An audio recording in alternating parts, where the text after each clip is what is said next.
What is up, everybody? My name is Aaron Connole, and welcome back to TMG's The Rundown.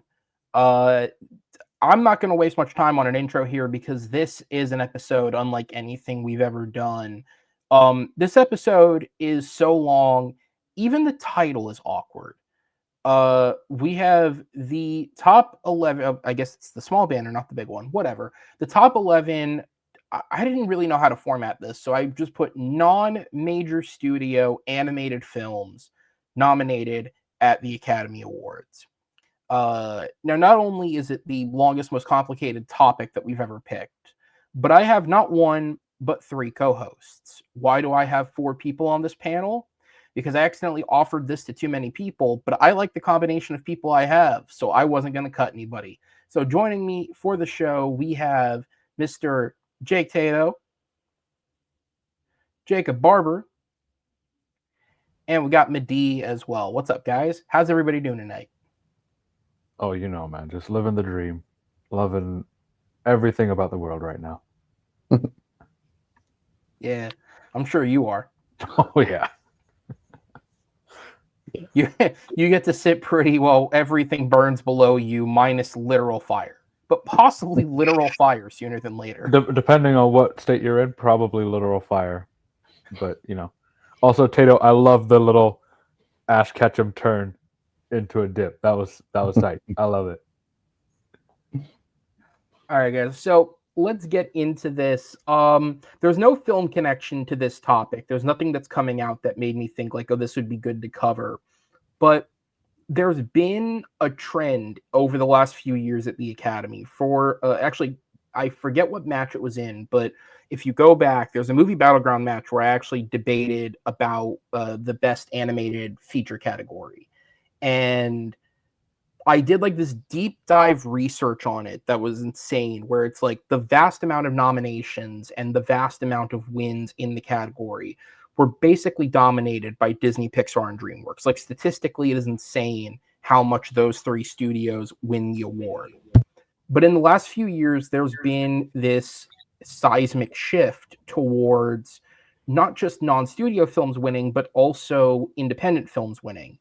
A couple of years ago, a lot of people thought that maybe something like Puss in Boots had a chance at being the winner, and it went to Guillermo del Toro's Pinocchio. Now, to be fair, I think a number of people also would have called Pinocchio the frontrunner that year, but it's not traditionally a film that they would go with.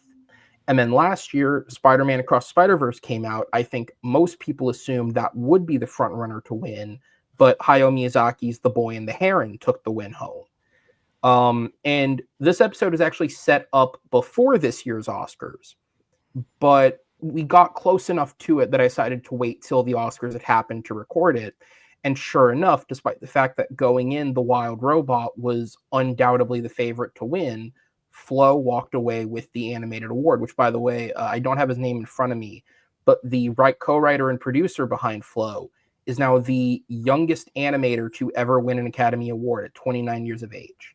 And it's also the first Latvian film ever nominated and then to win as well.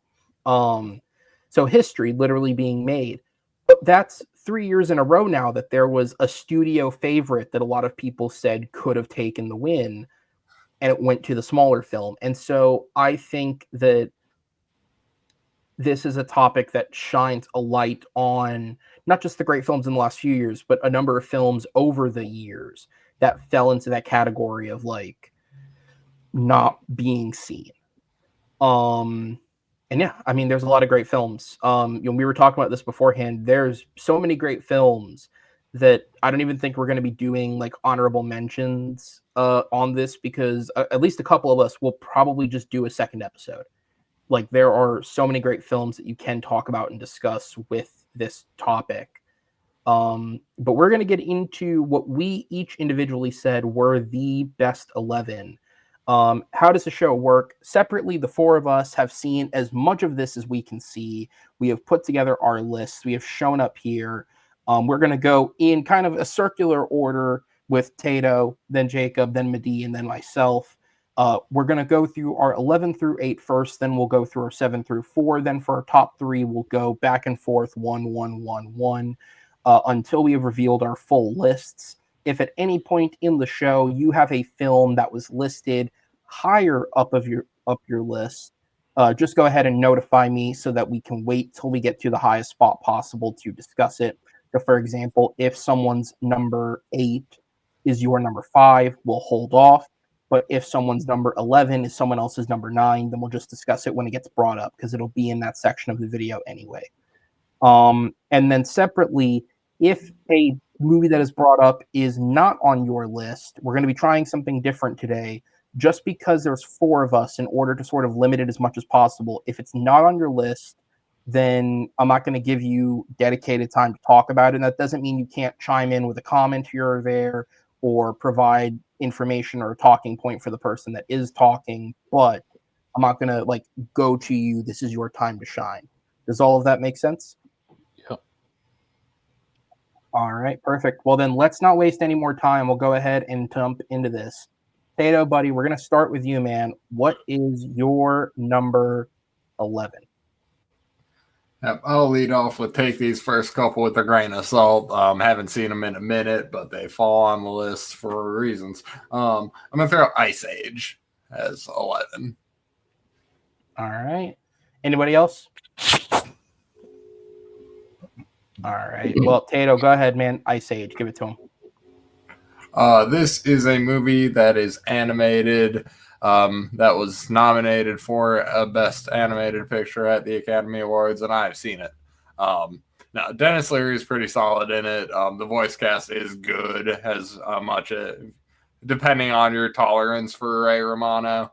No, I'm just messing. Solid movie here. I really don't have too much to say about it, though. Hey, that's fair. All right. Well, if that's it, then what is your number 10? Hold on a sec. Train, and I think we're good. My number 10 here is Monster House. And this one, again, probably. What's up? All right, just double check. Go ahead. Oh, yeah. Yeah, no, I really didn't have too much to add between this and Ice Age. I've seen them once or twice, and it's been a decade and a half since I've seen either of them. This one I do remember being actually surprisingly charming, though. Like, I remember it coming out. I saw it a few years after it came out, and it was actually kind of better than I expected. The kids had a little more heart than I expected. As I recall, I could go back and watch this and just be like, oh, this is a horrendous piece of shit. What was I talking about? But from memory, there's actually a little bit of heart in this flick, and I kind of dug it. So that's that. All right. Then what is your number 9? All right. I can actually speak on this movie. This is Jimmy Neutron Boy Genius. And of the three, this is the one I fucking watched upside down when I was a kid. This is probably, this might be the worst movie on the list. I don't know how it actually stacks up against Monster House and Ice Age. We'll see. I promise you. So, as someone who watched the majority of these films in the last 6 months, Jimmy Neutron is better than both of these other films, in my opinion. This one's actually very fun. Okay, it's awesome. Genuinely a fun movie. It's fun, man. Yeah. It's nostalgic. I'm glad that it's not fun. just the nostalgia glasses, because I fucking love the shit out of this movie. My sister and I quoted up and down, fucking Jimmy, breakfast, time to come down. Yeah. I adore this picture up and down. It's really charming. I'm not like an overwhelming fan of the franchise, but the show is pretty good after the movie. Fun stuff. Very fun. Fun. That's what I'll say on that. I'll let y'all have at it. All right. And then what is your number 8? All right. So 8, this is the first of the ones that I've seen in recent times, particularly for this show. And this is Fantastic Mr. Fox, which I thought was really good. Yeah, that is a punt. Yeah, we're punting that for sure. All righty. Yeah, I liked it. I might need to give it another rewatch because it didn't quite hit. I still have it as a 4-star flick, but I didn't like super duper love it. We'll see. You're good. We'll get into it when we get there later. But that is your number 8.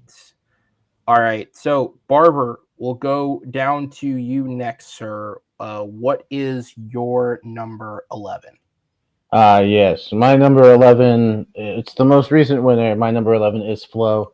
I really dug this movie. I really enjoyed it a lot. It wasn't my favorite. Is it on anyone else's list? I do have that higher. Sorry, where are we punting it to? Sorry, what would be the next line? 8, right? 8? So if it's 7 or higher. Okay, then yeah, we're fine. My bad. Okay, but Tato, it is for you. Yeah. I forgot Tato said he's seen this one. All right, so that is a punt, but it's number 11 for Jacob. I should start actually writing down what we have in common. That way it's quicker. All right. So do all 3 of you have it? I have it on there, yeah. Okay, perfect. All right. Did you have Fantastic Mr. Fox as well? I did not. Okay, gotcha. Wow. All right. So Flo's good. Jacob's number 11. Damn. What is your number 10? My number 10 is The Breadwinner. Oh, because I only got recommended movies by one person in this panel. My bad, dude. I saw your message. I was like, I'll reply when I get home, and then I forgot to do it. All right. Well, that is a punt as well. That's a fair one. I'll get into it. That was like a tough cut from me. Yeah. Well, my next one is also. I know that it's going to be a punt because it was also another recommendation, and that's I Lost My Body. All right. Okay. Hey, at least we have stuff in common. I don't care. There's a world where genuinely we could have all had mostly different lists. So I mean, what is it, like 50 some movies, give or take? 42. give or take, yeah. Okay. So if we had all picked different ones, then yeah, it lines up. 45, actually, with the new 3 from this year. Okay. Yeah. So either way, we're still right on the edge of like just being able to do it. I don't think we did. All right. So then, Barber, for your number 8, do you get to speak, or do we have a perfect set here? We'll see because my number 8 is Marcel the Shell with Shoes On. All right. Anyone else's list? It is, but we're not punting. Okay. All right. So where is it on yours, Madeeh? Mine is number 10. Okay. Gotcha. It is another just missed for me. So go ahead and jump into it, Jacob. Yeah, this was a movie I knew really nothing about the character, nothing about the series. I didn't know anything about this, and people were like raving about this movie, and I was like, "Really? A movie about a shell? It's making people emotional. Okay, well let me check it out." And yeah, I think it's got Jenny Slate as the voice of Marcel. I think she is perfect. I think it is just it's an emotional story. I didn't know I was gonna cry because of shells on the screen, but here we are. I was getting emotional. Just the story. I struggled with it. I almost wanted to leave it off the list because I'm like, this isn't an animated movie. This is a live action movie with an animated shell. And then I was like, damn it, it's so good though. I can't leave it off. I was gonna say I'll be 100%. Like, this was one of the ones that was floating around that number 11 spot, and I left it off the list because of that. Like, I think there's footage of me on the internet from that year saying this isn't an animated film. But it got is nominated. So what do you so want? good Right, so. that I get it. It's Yeah, really well done. It's so good. I get it. It is one of those things though. Like even though like arguably if it is animated or not, it got nominated. So we're talking about it anyways. It's so well done. Like the way that they tell the story of Marcel through like this kind of YouTube documentary, and that's quote unquote how we're seeing it. It's so different from like anything that we've seen other than that makes it stand out even more. And then it starts to feel more real because of that aspect as well, right? Like you kind of start thinking, oh yeah, this is like, none of you guys are Canadian, so you guys won't get this reference, but like the house hippo, like there's a commercial that we have up here about something called a house hippo, and it felt very similar to that. Everyone in Canada is going wild for this reference, by the way. You guys are all looking at me like I'm fucking crazy, but like it's one of those things where like the way it's shot and the way that they tell the story is what gets you engaged, and then the character work and everything else just bats it home. Agreed. Yeah, it's so good. Yeah. Also, shout out to A24 for their packaging. Like they know what they're doing. Let me see that. Pull that back up. I was gonna say I haven't seen this, so oh shoot, all right. That's Yeah, great. it's a special edition. Yeah, it's got some stuff inside. So And is it Isabella Rossellini who's the voice of the grandmother? Yes. It is. That that she should have gotten an Oscar nom for instead of Conclave, if we're being completely Dude, honest. I've said like I'm someone who purports that like, you know, if we're in the spirit now of adding categories to the Academy, Voice I actress or abs- voice acting should get one for sure. I absolutely, even if you want to make it like a gender neutral run, like it's just as simple as like it's Just animated award. perform or voice performance, Sure. then Yeah. I understand. But like if you want to tell me like, oh, there aren't enough performances, what that was 2022, right? It had a weird release. I feel like it was 2022/23, or whatever the year Pinocchio won. yeah, That'd be 22. But yeah. I was gonna say so. Oh yeah, it would have been 2022 because weren't they the same year? Yeah. So Sorry, when I say they, I mean the good Pinocchio and the bad Disney Pinocchio. and also Marcel the Shell with Shoes on. The Yes, range yeah. of animation. But no, you're right. Like they should have 100% gotten. If they don't do this soon, I'd be upset because like voice acting work is obviously like make or break in a lot of these movies, and Jenny Slate and Isabella Rossellini both did so good in this movie that it just like they're just as deserving as whoever the hell else did win that year for the recognition, instead of just having our movie was nominated and then that's kind of all they get. Yeah, where was I? Oh, here's where I was going with my point. I was going to say, like, in terms of a voice acting category, 2022 is a year where, like, when I think back on it, without even hesitating, there are 4 performances from 3 of those animated films that are genuinely good enough. You could put it in there. I was going to say from Pinocchio, I thought David Bradley as Geppetto was excellent. Yeah. From Marcel the Shell, Isabella Rossellini, truly excellent. And then from Puss in Boots, Banderas, probably his best performance as the character. But the one that may even win it for me, Wagner Moura as the wolf, or spoiler alert, death. Oh, okay. Yeah. Like, with just a voice to be genuinely bone chilling, like, that's impressive. That is just straight up impressive. And I'm sure between the 5 films that year, there's a 5th performance that you could pull out. That not even just like there's other movies that probably just didn't get nominated, but they still would have had like a great performance. I can't remember what came out that year. Turning Red was that year. The girl from that was good.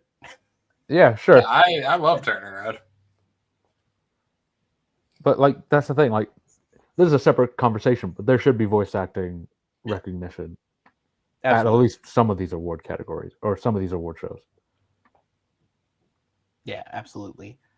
All right. So then that was your number 10. That was Jacob's number 8. So then Madeeh, will go to you, sir. We'll start with your number 11. All right. So my number 11 is Song of the Sea. That is my number 8. Is it on anybody else's list? Nope. All right. Go ahead and start it off, man. This movie, it's one of the I don't remember the name of the studio. It's like an Irish studio. Cartoon Saloon. That's what it is. So they animated a number of movies that did get nominated, and they're all really well done. Like it's very consistently really good storytelling. Uh, I mean, I guess we talked about the Breadwinner. That's another one of theirs. So we Yes. will talk about them again. But the way they tell their stories based on this one in particular is about like very Irish mythology.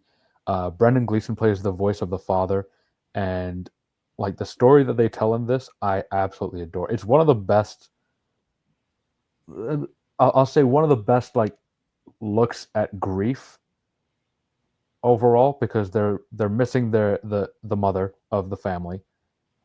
Like obviously Brendan Gleeson playing the mourning husband, and then the kid who's like, oh, I can go find her, and it's such a brilliant way of telling the story of like a family who's just looking to move on after the death of the mom. And they add the fantasy stuff in there as well, and the animation is again spectacular as it always is with this studio. It's just really well done. I love this movie. Yeah, I agree with you. Like so because I saw, since it's my first time talking, I'll throw this out there. I said to the guys before we started, I saw every single film that was eligible for this list except for 3.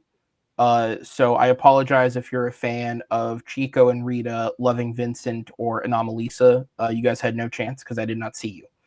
But I saw every other film that was eligible. And I eventually reached a point where I was like, okay, I'm going to have to start bumping stuff off of the list just based on representation. Because, like, very genuinely, you could make half of this list Cartoon Saloon and Laika movies.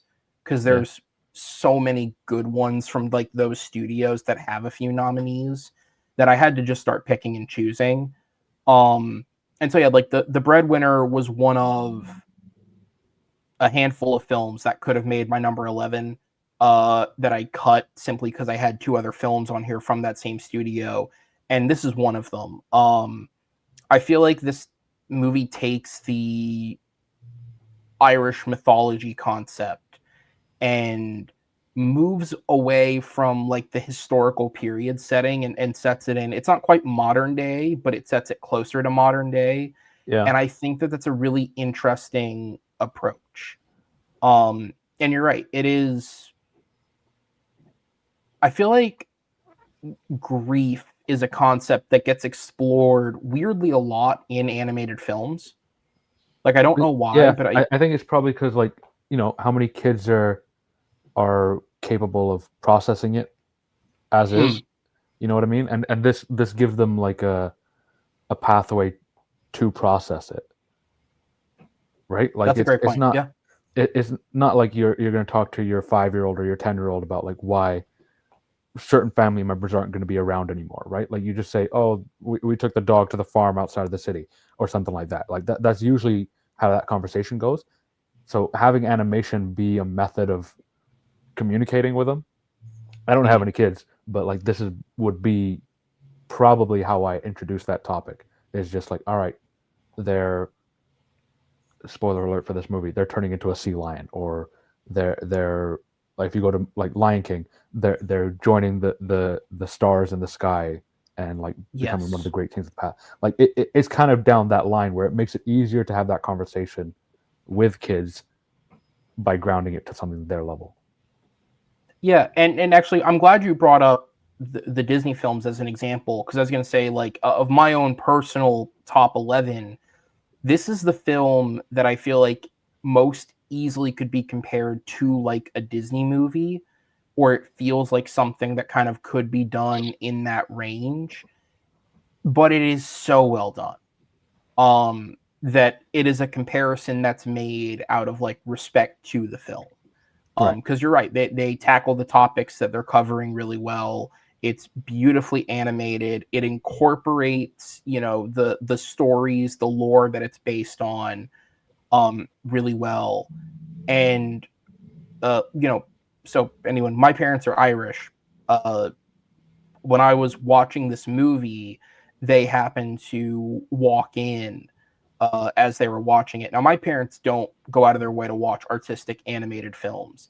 So when my dad walked in and saw this movie on the screen, it was in the first like 10 minutes. He literally the path to it was he goes, "Oh, what are you watching?" And it's like, "Oh, it's an animated film from an Irish studio." And he goes, "Oh, the Wolf movie." I'm like, "No, not the Wolf movie. Another Similar, but same studio, different film." And then he was like, "Is that Brendan Gleeson?" I'm like, "Yes." And then he was glued to the entire thing because the lore that they're covering in this are like childhood stories that he would have grown up with. And so to see someone with that perspective watch it and also enjoy it as a 50-plus-year-old adult, like that shows that this movie can connect on that level with people. And it's all the much more impressive while also just still being an entertaining kids fantasy film.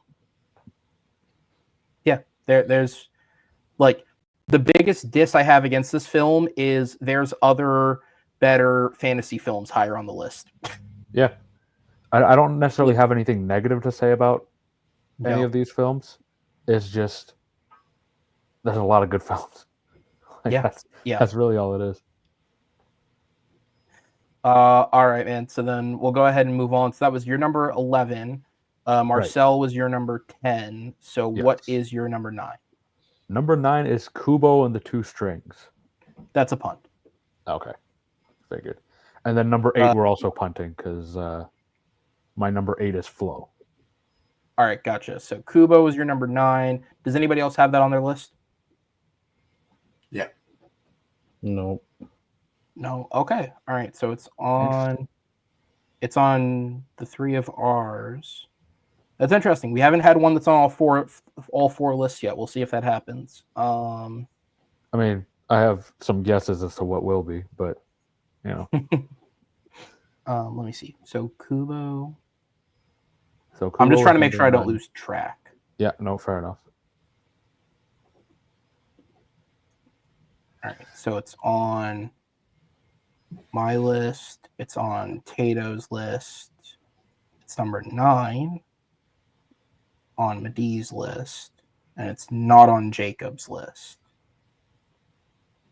And then your number 8 was Flow. You said, right? Was Flow, yeah, but I think which Tato, is still you got that higher, right? Yes. Yeah. Okay. All right, there we go. So Kubo is Madeeh's 9, and Flow is his 8, which means we'll turn back around to my first 4 films. And my number 11. So funny enough, I had a couple of films that I could have put at number 11. Since 2 of them have already been brought up, Marcel was one of them. Breadwinner was one of them. The other one was Corpse Bride. I don't know if that made anyone's list, but Corpse Bride, I had never seen it before doing this and genuinely enjoyed it more than I ever thought I would.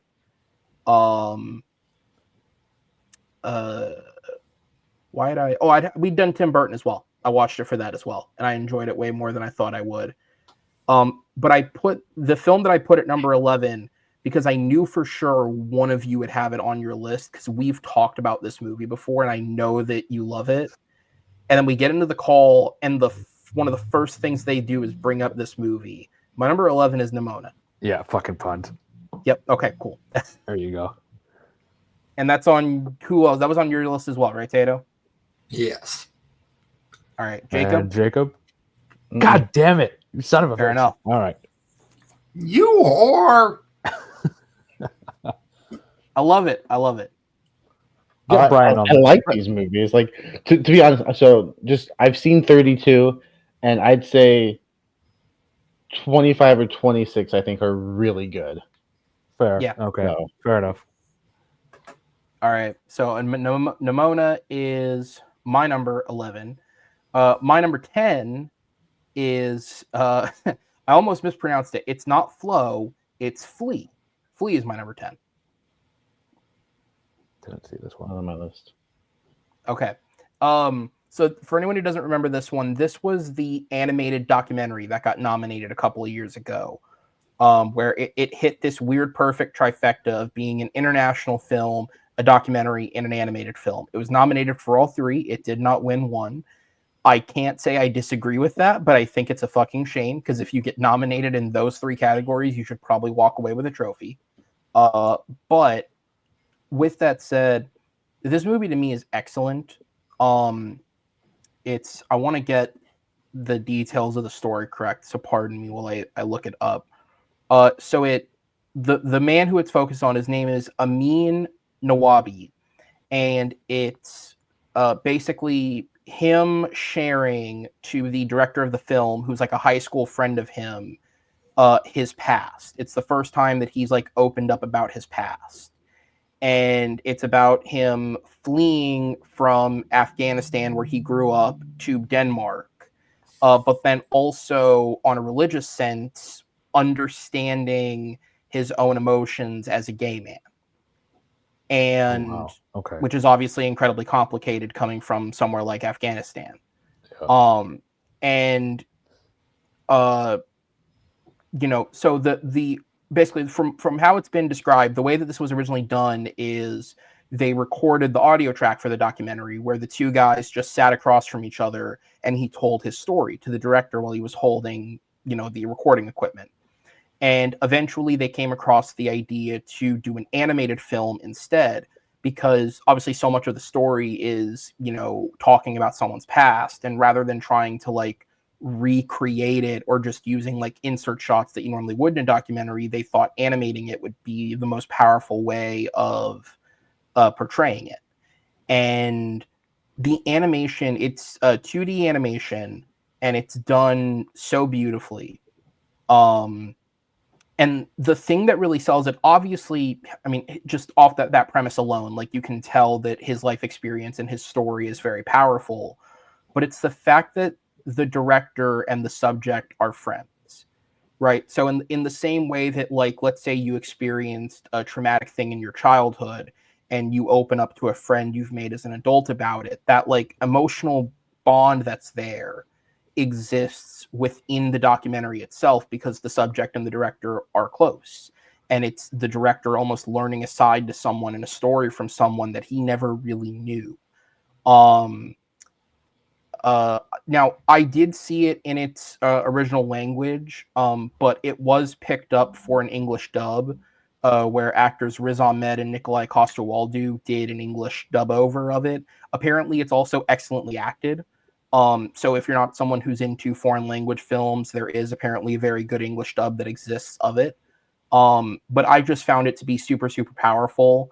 And I know it's not the first animated documentary that was ever made, because I remember reading that. It's not the first one that was ever made, but it's just such a unique thing. And as someone who doesn't watch a lot of documentaries, because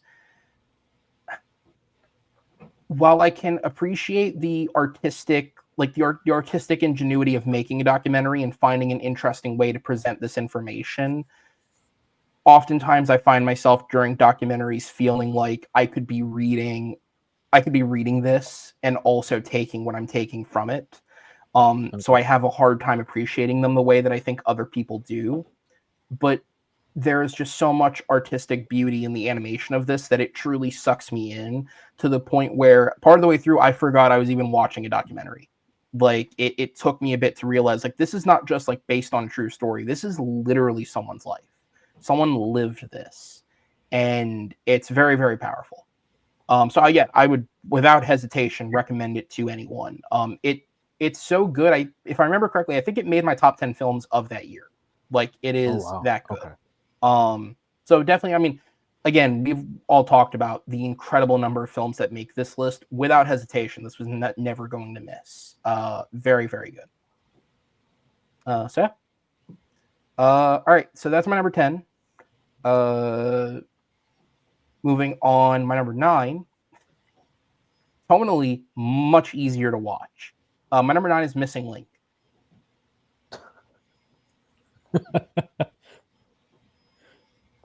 Nope. All right, is this on anyone else's list?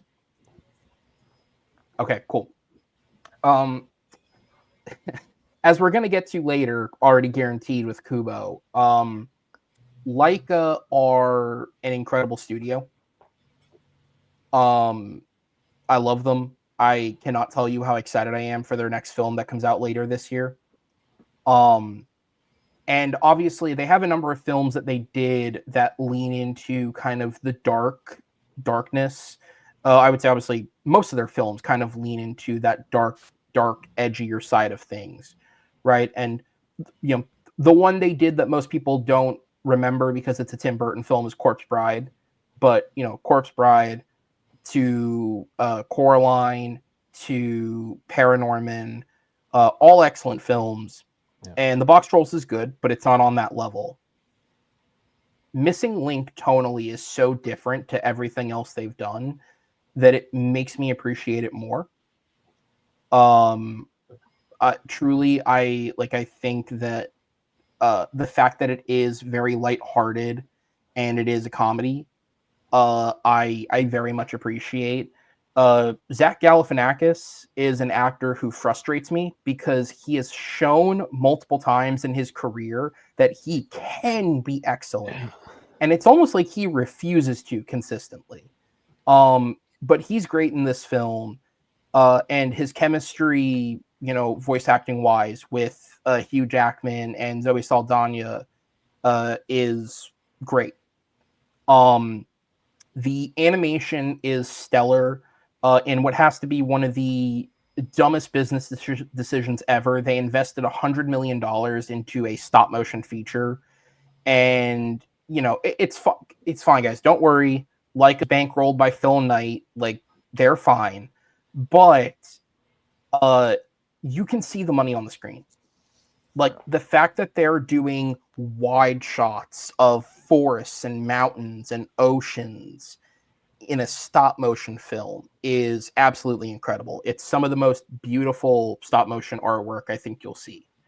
So yeah, I feel like it's, again, it's not the best film they've made. Obviously, I have a film higher, but I think that it's a lot of fun. And I think that it's a complete and utter switch from what you're used to seeing with Laika. And that's why I think it stands out to me, because it shows that they do have versatility in their studio. They're not just good at leaning into the horror and leaning into the darker side of things. And frankly, for anyone who doesn't know, the Masters of the Universe film that's coming out is being done by Travis Knight and Chris Butler, who are creatively the leads of Laika Studios. Missing Link is actually the film of theirs that gives me the most faith in Masters of the Universe, because clearly they're not going to take that seriously. They're going to be going for this kind of cheesy fourth wall tonal break, and Missing Link, I think, is the film that carries that tone the best. So I'm looking forward to Laika's next film. I'm looking forward to Masters of the Universe. And check out Missing Link, because the box office tells me most of you out there did not. Seriously, that movie lost a lot of money. A lot of money. I worked in a movie theater still when this thing came out, and I remember it was so dead that I clocked out of a shift early to go see a Dolby screening of this movie, and I think the theater was nearly empty. Jesus. It was bad. But it is a great film. I don't know. Flea, I got the impression that you guys hadn't seen it. Have you guys seen this one? Or I have. Yeah. I thought it was fine. Okay, cool. All right, fair enough. You just don't enjoy joy, and that's okay. That's true. Just wait till the rest of my list. You'll see it. I believe it. Tato, are you happy you took recommendations from this group? Or how do you feel? Oh, most definitely. They're all very good movies. I definitely need a missing. I was thinking, what's next on my list is Marcel the Shell, which I'm hoping is a pinch more upbeat, maybe. But yeah, I was thinking of throwing in a Ferdinand or a something just to give me an adrenaline rush after all the very good but solemn movies I got recommended. They can't all be Shaun the Sheep, dude. Yeah, Shaun the Sheep's a good one. Yeah.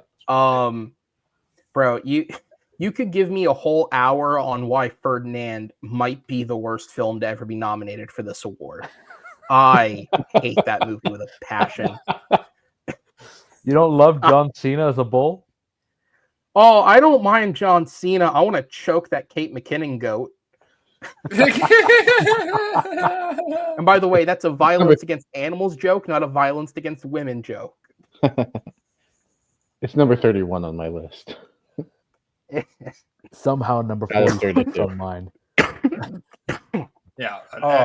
after every single severed body part movie Jacob Barber recommended me, yes, all three of them BT dub.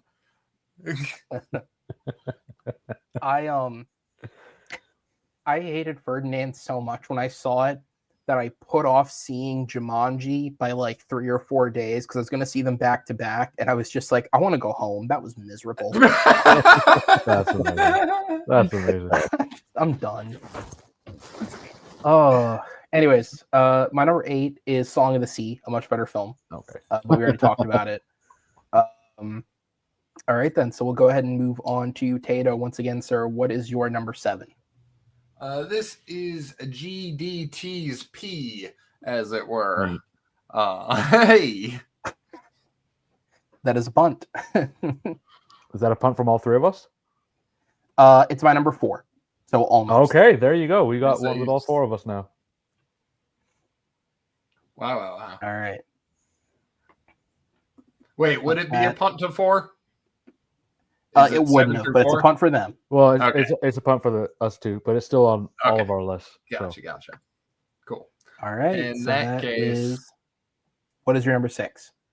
And I will briefly talk. My 3 through 6 here are all kind of common thematic for me. I call them all the art house video game animated movies. And it starts with I Lost My Body.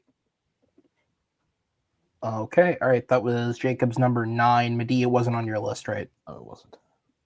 All right. Go ahead, Tato. Alrighty. I had fun with this one. This is, I think, the first of the Barber X that we're actually talking about here. And similar to the video games Flower, Flow, Stray, coincidentally, we'll talk about the video game Flow and the movie Flow in relation to each other as well later. Just art house adventure movie, like weird adventure kind of thing.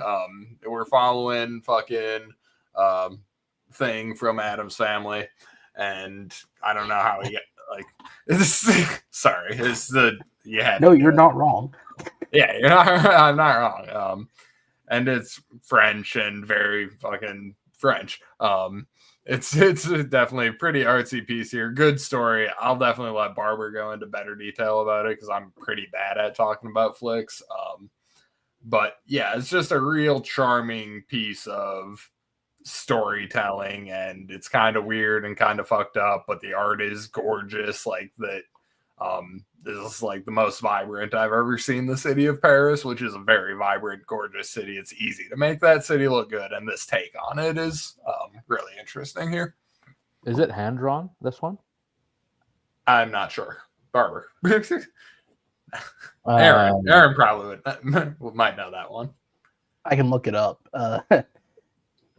It feels like it. I think I saw like a trailer for it, and it looked like it had that kind of vibe to it, so I didn't want to assume, but yeah, the animation studio doesn't have a Wikipedia page. I can't. Yeah, it definitely feels that way. And yeah, this is a movie I've only seen it a couple times, but I think like the year it got nominated, what was it? 2019, the 2019 movie. Man, it was tough because between this and Missing Link that Aaron already talked about. There's even another one on my list still that hasn't been brought up yet. It was a really good year, and it was tough. And the fact that this French movie got nominated, I was like, oh, cool. Because this is one of the rare times where I actually saw a movie before the nominations came out. Usually it doesn't happen that way. I'm like, oh, okay, I'll get to that now. But yeah, we're following this this severed hand, and we're following the story of this young man who he's working as a pizza delivery man. He meets this girl, and he goes to work for her uncle, and yeah, just we're following the journey of this hand, and it's I don't really want to go into even though it's like a 5-year movie. It's like I still feel like it's understated, and I want people to see it. So I don't really want to go into details. But I will say, yeah, the journey that the hand goes on, the animation, yeah, the point of view, it's all fantastic. I would highly recommend it. I don't know if there's a dubbed version. I watch the subtitles because I think that's the best way to watch movies. Watch them So in I their can tell you, because I did watch it in English only because I was working on something while I was watching it, so I was like, I don't want to miss anything, so I'm going to put on the English dub. It's not the best dub I've ever heard for a film, but it is quite good. Dev Patel is the voice actor of the main character. Okay. Damn. And it's Aliyah Shawkat plays his love interest, and in the possibly most random dub casting I've ever heard, George Wendt, Norm from Cheers, is the voice actor of the uncle. All right. But yeah, no, definitely. Yeah, that makes sense. But if you can, I do think that the original language is always at least for the first time. But like Aaron said, yeah, if you want to understand the movie and you're not exactly paying attention to the screen the whole time, obviously. But yeah, it's beautifully animated. It's such an interesting story. I would highly recommend it.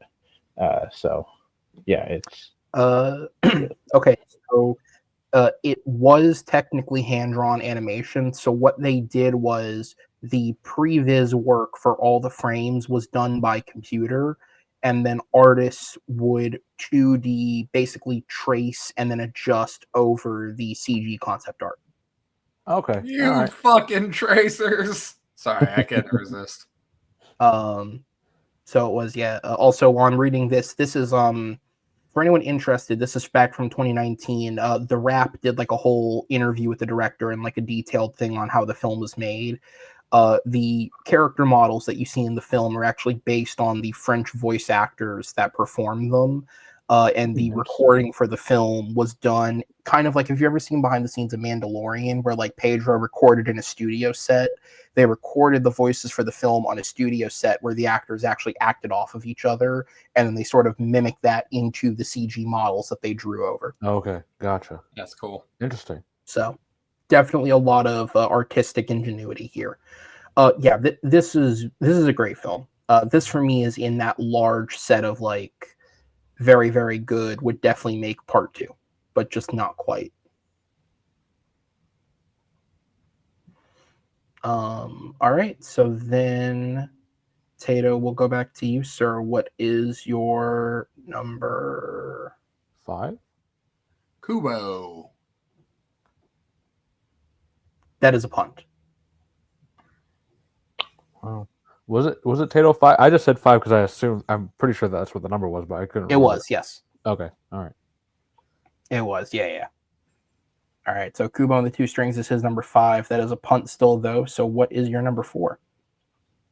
Breadwinner. All right. As I already said, that one just missed my list, so go ahead. Yeah, same here. Very, very good, though. This one as well as Kubo, I will say, fall into the other half of the video game movie. This one falls into more of a Zelda style. Like, it feels like a Zelda game. Both Breadwinner and Kubo kind of they have that adventure, collect items, punish evil kind of feel to them, and they're very and it's about like the art style. I will say Kubo and Breadwinner, 2 very similar movies here. But Breadwinner also has that Mulan story to it that I love, and I will listen to it in any rendition from any culture. That tale is awesome to me. So I always appreciate it. I like Mulan a shade better, just like if we're directly comparing those 2 movies. But that's probably just because I've had Mulan since I was a kid, and I've just maybe again more nostalgia and rose-colored glasses. Maybe the Breadwinner is like the slightly better film, like on a sheerly artistic level and stuff like that. But that said, Breadwinner is a fantastic journey. The second of the no limbs. So like, I lost my body. We have the hand. The father without a leg here in Breadwinner. We will move on later with further missing body parts. But yeah, Breadwinner, just a fantastic story, and I will once again let better people tell the story better. Go right ahead. I don't know if it's on anyone else's list, but it was just my number missed 10. mine. Oh, it is your number 10? Yeah, it was my number 10. Yeah. Go for it, dude. Yeah, this was a movie. Again, I went in blind, as most of these, sort of these, foreign animated movies. I just see an interesting concept, and I'm like, oh, okay, because like Tato said, there's definitely a Mulan comparison here, and it's just I think it's just a little bit darker, in 2001 Afghanistan, she cuts her hair off to dress like a boy to support her family, and then just the journey that she goes on to try to help her father reunite her family. It's weird, not wanting to talk about movies that are like almost 10 years old because I feel like they're underseen, and I don't want to give away details. But I feel like that might be true of this one.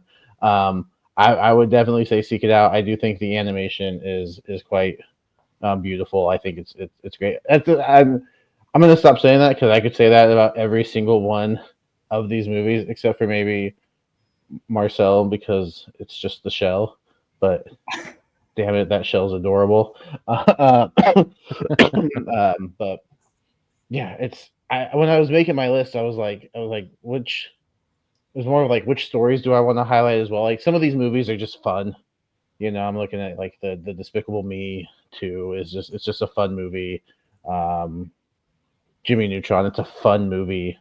I kind of like those movies that, and I have a few of those on my list too, but like some of those movies that deal with more serious topics, and doing it in an animated style, and when it's done right, like I love that. Because is this a movie that like your elementary kid is gonna watch, maybe with adult supervision, but it's not something like, oh yeah, just go put on the Breadwinner and I'll be in the kitchen making soup.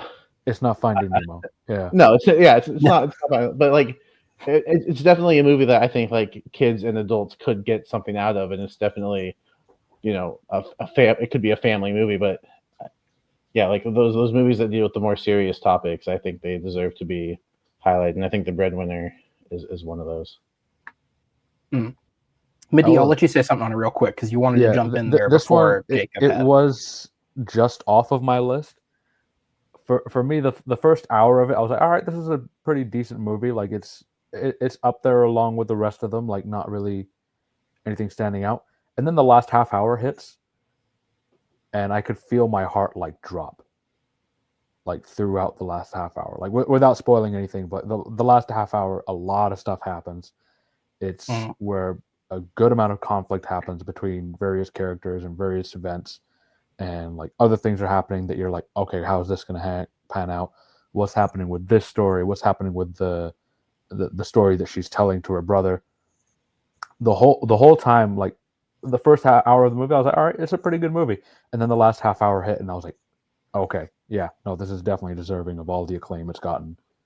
And I think that's probably why it's not on my list, is just because the first hour I was like, all right, and then the last part was when and then it really like hit me. it punches.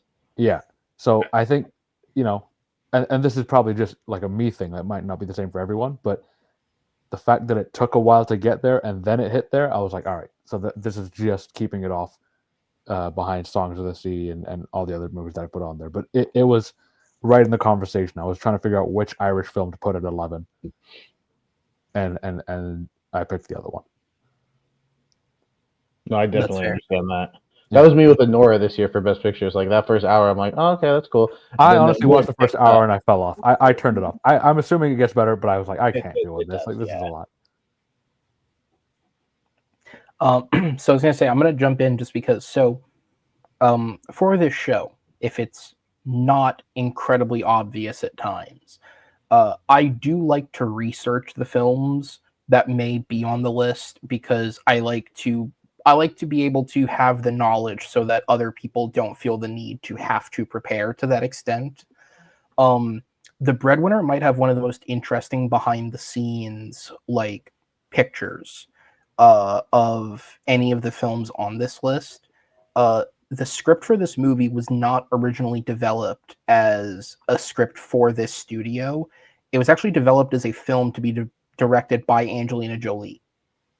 I remember something about that. Shit. Who, for anyone who doesn't know, the vast bulk of her directorial efforts are about war stories, specifically mostly foreign country war stories. And so this is based on a book, and she was developing a script from the book, but was having a hard time essentially figuring out how to shoot a film around 9/11 in Kabul, Afghanistan, which was at the time in 2017 still very much not an easy place to go in and do this in. And none of these countries are, frankly. I mean, for anyone who looked into The Seed of the Sacred Fig from this year's Oscars, like, read that director's story and how he made that film. Like, it's not easy to make movies criticizing the countries within the countries. And so the movie was basically set to die until at some point Angelina Jolie met the director of the film, Nora Twomey, who was one of the founders of Cartoon Saloon. And I guess Twomey had also read the book and was a fan of it. And she was just like, why don't we make it an animated film?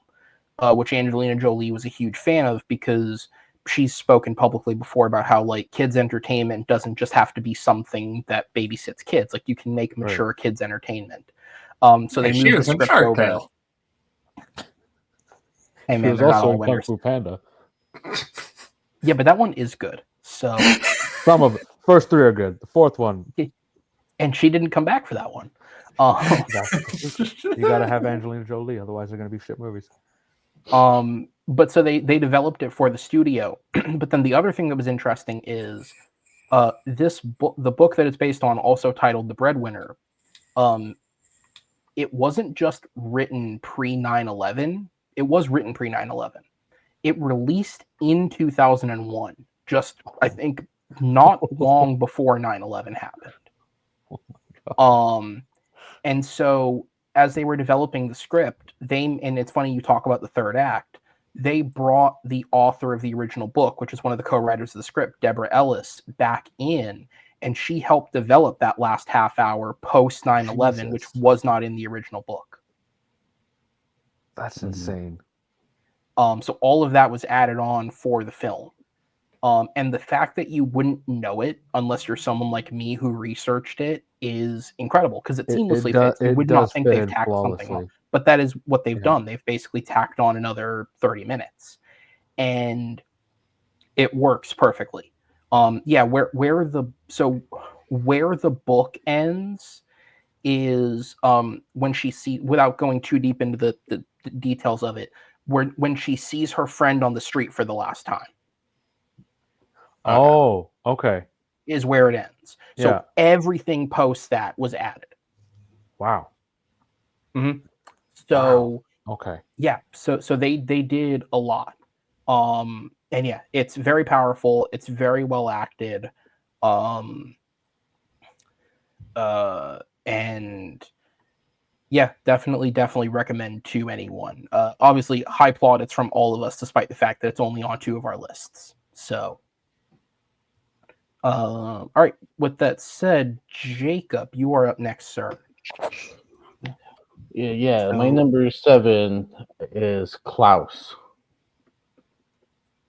All right. That is not on my list. Anyone else have it? All right. Go ahead, man.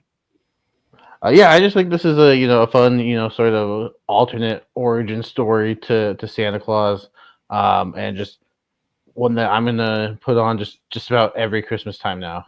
I love the voice cast. I think the animation is cool.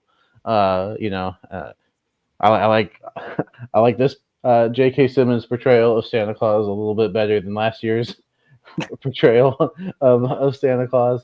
I think the voice cast is fantastic. Jason Schwartzman, J.K. Simmons, Rashida Jones is here, Will Sasso. It's Norm Macdonald's final film role. Just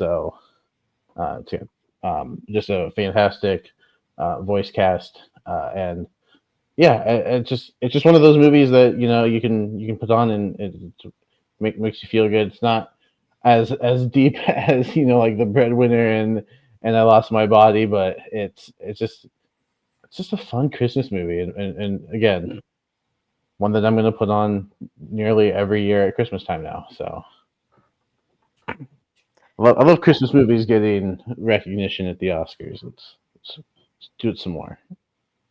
I was gonna say it's honestly ironically hilarious because I agree with you that this movie is good enough that it's like a modern day Christmas classic. I have spent the last few years so actively trying to watch Christmas movies that I've never watched before that I've not seen it since it came out. But I agree with you that you're correct to say that it's one that you can watch every year. All right, then what is your number 6? My number 6, and this surprised even myself. My number 6 is Shaun the Sheep movie. I love this movie. My brother would be so proud. He will be very happy watching this. Go ahead. It's so fun. It's just and that's it. It's fun. And it's about these sheep that go on this journey, and it's almost it's a silent film. There's no dialogue, but I think they do such a good job of like animating the facial features and the facial expressions and whatnot, that I think it works. There's just a charm to it, and I also watched this quite. So I worked at a camp. It was either the year this came out or the year after this came out, and I had bought this movie, and I was like, oh, I'll show it because I was also babysitting this kid at the time. I would babysit during the day, and then I would clean the campground at night. I worked a lot. Thankfully, the kid napped, and then this was one of the movies I got, and I put it on, and I may have lost the kid for about 15 minutes because I don't think he was as interested as I was. But I brought him back in, and he finished watching it, and then I think we watched it at least once a week after that. So I've seen this movie quite a bit, and yeah, it's just one of those things that me and that kid connected over. He was a cool kid, and yeah, it's just a fun, charming. I think it's like less than 90 minutes, and it's just such an easy watch, and I love it. There's just a charm to Shaun the Sheep. I wish they could have, captured the same magic with Farmageddon, but unfortunately, it just missed the mark just a little bit. It's not a bad movie. I like Farmageddon, but it didn't quite reach the level of this one. I think this is just fantastic. Yeah, it's like what I can say about it is I feel like it takes like one half of the Wallace and Gromit formula and almost perfectly expands it into the whole thing, which is impressive. Yeah. What's your number 5?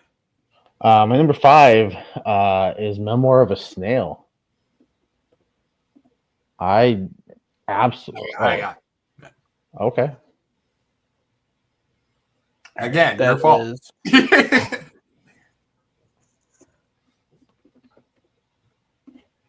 All right. So you said Memoir of a Snail, right? Yeah. Yeah. I don't know why I questioned that. I just typed it. All right. That is my number 6. And that's Tato's somewhere in the top 3 or top. All right. And 4, yeah, you said it was a punt for you, Tato. Yep. And Nice. Madeeh, did it make your list? No, I haven't seen this one. All right. Well, clearly we recommend it. I'll make this the next one I watch. All right. So then that's your number 5. What's your number 4, sir? My number 4 is Frankenweenie. Really? Wow. Okay. Yeah, I love Frankenweenie. Yeah, I'm a big Tim Burton guy. He's my favorite director. Okay, fair. I just love his style, and I love his take on the Frankenstein story here. It's a little bit of a different, a boy and his dog story. I just love the take on Frankenstein. I love the early Frankenstein, Bride of Frankenstein. I think those movies are fantastic. Young Frankenstein, I think, is a comedy classic. Frankenstein, but yeah. Oh, sorry, you're right. I just want to make sure we're being, grammatically correct here. You're right. I need to be respectful. So thank you for calling me out on that. But yeah, I love the story. I think the boy and his dog. It's just one of those I love the black and white aspect to it. Voice cast is really good. It's one that's it's an easy watch, much like a Shaun the Sheep. Less than 90 minutes. I can turn it on. I can enjoy it. I love the Tim Burton style to it. So, and it's one that I've seen quite a bit, and it's got a little bit of a rewatchability for me, even though it does have some sad moments to it. Obviously, kid loses his dog. It's kind of heartbreaking. If you've ever lost a pet, it's not. It sucks. But yeah, I love the designs of the animals as they morph into more than The kaijus. yeah yeah. So yeah, and again, excellent voice cast. Yeah, I think I wish Tim Burton did a little bit more animated because between this and I know he didn't direct Nightmare Before Christmas, but obviously he had a hand in it. He's got his vibe. Yeah. So I just wish he did a little bit more, but yeah, this one I think is really good. So Frankenweenie's my number. Hey, fair enough. All right, then, Madeeh, we are back on to you, sir. Go ahead and give me your number 7. All right, my number 7 is, speaking of dogs, Isle of Dogs. Another tough cut for me. Okay. This one's a Wes Anderson flick. It's set in Japan during this time where they're shipping all dogs off to a separate island and only keeping cats. So, I mean, it's already just a really fun premise. As someone who has a dog and a cat in my house, I'm not sleeping much, obviously. But like the concept of them being at war is hilarious to me. Having the cast that they do to voice all of the dogs, like they have Bryan Cranston, Scarlett Johansson, and a bunch of other Wes Anderson regulars amongst the cast. It just plays really well. And as someone who has had a dog for a long time, and it's one of those things like where a boy and his dog sort of film, except without the concept of losing the dog, which is for me, Frankenweenie. That's where it fell off. I was like, I'm not dealing with losing a dog. I want the dogs to be all right the whole time, and it still has that Wes Anderson kind of. It's not quite stop motion. What is the term on this one? Is it claymation technically? I don't know. Whatever. I guess. Yeah. Whatever the term is, it's got that little charm to it, and it's got Wes Anderson's kind of vibe to it. I just enjoy this movie. It's a lot of fun. It's got it listed as a stop motion. I was gonna say, yeah, I think it is stop motion more than it is claymation. Like, I'll be honest, I don't know the differences between some of the terms half the time, but it's a good. So I looked it up because I was like, so stop motion is the general animation technique where you manipulate an object frame by frame. Claymation is stop motion done solely and only with clay. Okay, so it's like not all hot tubs or jacuzzis, that kind of thing. All right, gotcha. Mm-hmm. Okay, but yeah, Isle of Dogs is a good time. All right, what's your number 6? My number 6 is Coraline. That's a fun. Yeah, right. I figured based on how you spoke about Tim Burton style, I was like, all right, Coraline's got to be up there for him. All right, Tato, is that on your list? It is not. Okay. All right. Then, Madeeh, what is your number 5? Number 5, I feel like I might be the only one with this on my list. Sea Beast. Or The Sea Beast, maybe? Yeah. Anyone else? I doubt it. Good movie. This movie's... Good movie. Very good movie. It is a good movie. Carl Urban is basically a pirate in this movie, and it's hilarious. It has one of the most terrifying moments in cinema that I've seen in a long time. So if any of you guys have thalassophobia or the fear of like the deep ocean or what's in the ocean sort of thing, this movie's going to scare the shit out of you. There's a moment. These creatures, they're sea beasts. One of them is staring them like this far away on screen, and it's all underwater. It's completely silent, and then it just slowly backs away into the darkness. And I literally shit myself watching that movie. with my girlfriend next to me, I was like, I gotta go change my pants. Like, I'm sorry, that was terrifying. And the rest of the movie is not that scary, but the way that it impacted me just in that moment was enough for me to say, this is really well done. The comedy in it works really well. The kaiju battles that they kind of have in this film also work really well. It is kind of something that we've seen a bunch of times before. Like, all right, these giant creatures they're attacking, are they attacking because of us, or are they attacking because they're vicious? Like, it has that kind of vibe to it. But it's a nice way to tell the story. I think the animation is phenomenal. The voice acting is done really well as well, and it's just a really good time to it's a really good film that you can just sit back and enjoy. Deep Sea Fears aside, I think it's a Netflix film technically, It is, so yeah. it's pretty Yeah. available for anyone who wants to watch it. But really, really good film. I really enjoyed this one. Yeah. I just remember with this one, the animation. It's really well done. Like, Is it's stellar. very crisp. It's so good, Yeah. and it's mostly on the ocean or on an island for the most part. But the way that they animate the water and they animate the ships going through the water and the creatures coming out of the water, it's really well done. Yeah. All right. So then, what is your number 4? My number 4 it's like poetry. It rhymes. I'm going with another Wes Anderson movie, the Fantastic Mr. Fox film. All right. That is my number 5, and it was Tato's number 9. So go ahead, start it off. Okay. So, I mean, I grew up in England where Roald Dahl and his work is essentially like the Bible. Like, everyone reads it. Fantastic Mr. Fox was my personal favorite as a kid. I read that book cover to cover maybe 25 times in elementary school. And then when I heard that they were making a movie, I was like, all right, finally, let's see if we can get like the Willy Wonka kind of vibe to it. Then they said it was going to be animated and it was going to be Wes Anderson. I was like, all right, well, Wes Anderson has a style to him. Let's see if it works. And it worked perfectly. I don't think I could have imagined this film any better. The voice cast is outstanding. Obviously, it is some different from the books, but having George Clooney and Meryl Streep as Mr. and Mrs. Fox, like, you come on now. Willem Dafoe as the rat, hilarious. Michael Gambon as Bean is inspired. Bill Murray as, I want to say he was the Badger, and Yes, then that sounds correct. like just a stellar. And Owen Wilson was some. He was the coach, right? He was the coach. I don't know what animal that they made him as. Like, they did add a fair amount into the movie because, to be honest, the book is like this thin. It's not a hefty book. So they did add quite a lot. And as someone who was such a big fan of the book, I loved every addition they made. Which is, I mean, any of us who've watched those movies based on books, when they add stuff, you're like, oh, why the hell did they do that? Why did they do this? Just stick to the source material.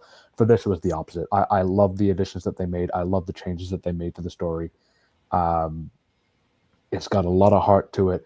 I think that the whole thing with the wolf about how they're like raising a fist to each other at the end, I thought was hilarious. Saying the word cuss as if it's like just a placeholder for every single swear word that you can think of absolutely made me lose my mind. The dancing scenes that they did where they were just like celebrating and then dancing and then going back. Every single aspect of this movie I thought was so phenomenally well done. It would be higher. It would be number 1, but the top 3 movies that I have are just so phenomenal that I can't. My top 4, it was which order am I putting these top 4 in? Because they all were right on the same level for me. I love each one of these movies. Yeah, Tato, I'll bounce it to you first. Yeah, I'll be pretty quick on this one. Animation gorgeous, voice cast excellent, as Madeeh said. I will echo that one. The story just didn't quite, like, it's very good, but it didn't suck me in on like a grand level the rest of the way, like say my top 7, 8, 6 did kind of. I could reasonably flip-flop this and Guillermo del Toro's Pinocchio. They're both very good. And they both have similar kind of animation styles. Like we'll get to it later. But yeah, I was also not 100% glued to the screen. So even coming out of this, I was like, shit, maybe I should kind of rewatch it, see if I get it on a deeper level. But I was doing other things when I watched this one, so maybe that is also part of why it's a little lower. But yeah, I'll let you go. Yeah, this movie is, I mean, it's awesome. Wes Anderson, it's weird, for a long time I felt like I had seen very few of his movies, and in the last year, just very coincidentally, I've seen a whole bunch of them. And this is probably one of his best overall too. Like, it's a great film.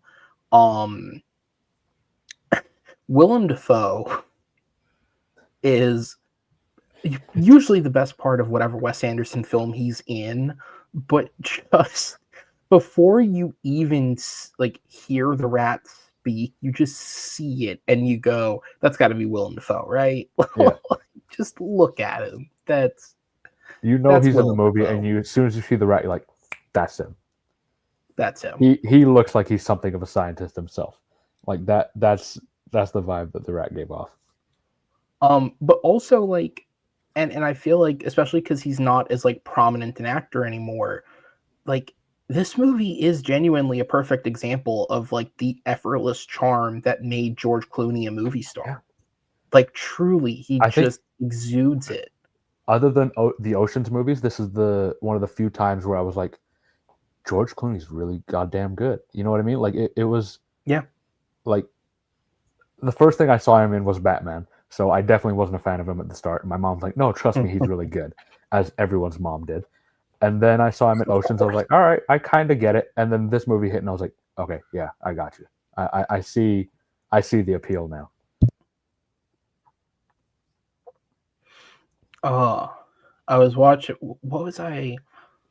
I was watching Enchanted the other day, and what's his name? Dempsey's in that film. And I remember thinking to myself, how did Patrick Dempsey not take, because he had the same thing Clooney had in the 2000s, where it's like he's on a medical show and he's the hot one. How did he not turn that into a better film career? And then you see his film career, and you're like, "Oh, okay, I got you." But yeah, no, Clooney's a star and he's great. And aside from the fact that Jason Schwartzman does sound like he's 30 years old, him and Clooney have great chemistry together as father and son. Yeah. And Schwartzman, I mean, like that, like, I don't even know what you would call it, like neurotic energy almost. Like, I think he's his own brand now at this point. Yeah. I'm trying to think, who was the oh god, the other son of his, or the nephew. Well, I was gonna bring this up because to me, he's the most the most interesting person in the cast, because he's not an actor. The character's name is Christopherson. He's voiced by Eric Anderson, Paul's brother, or not Paul, sorry, Wes's brother. Okay, I had no idea about that shit. All right, I assumed it was just some Like, voice actor I didn't know about. He's not an actor. He's had a small cameo in a couple of his movies. This is the only film he ever truly acted in. That's genuinely brilliant. And he's great. Yeah, he's really very good, because that was the thing, was like, I was like, I don't recognize the voice of, because that is one of the few things, is like, there's so many celebrities in this, because Wes Anderson is friends with so many celebrities that you can recognize almost every voice. But I did not recognize his. And when I went to look it up, it's like, oh yeah, he's just his brother.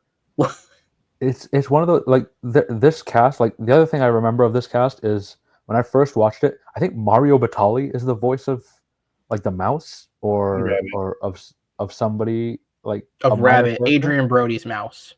Adrian Brody's mouse. Sorry, I switched them in my head. But I was like, you get damn Mario Adrian Batali Brody ruining everything. I know, right? That son of a bitch.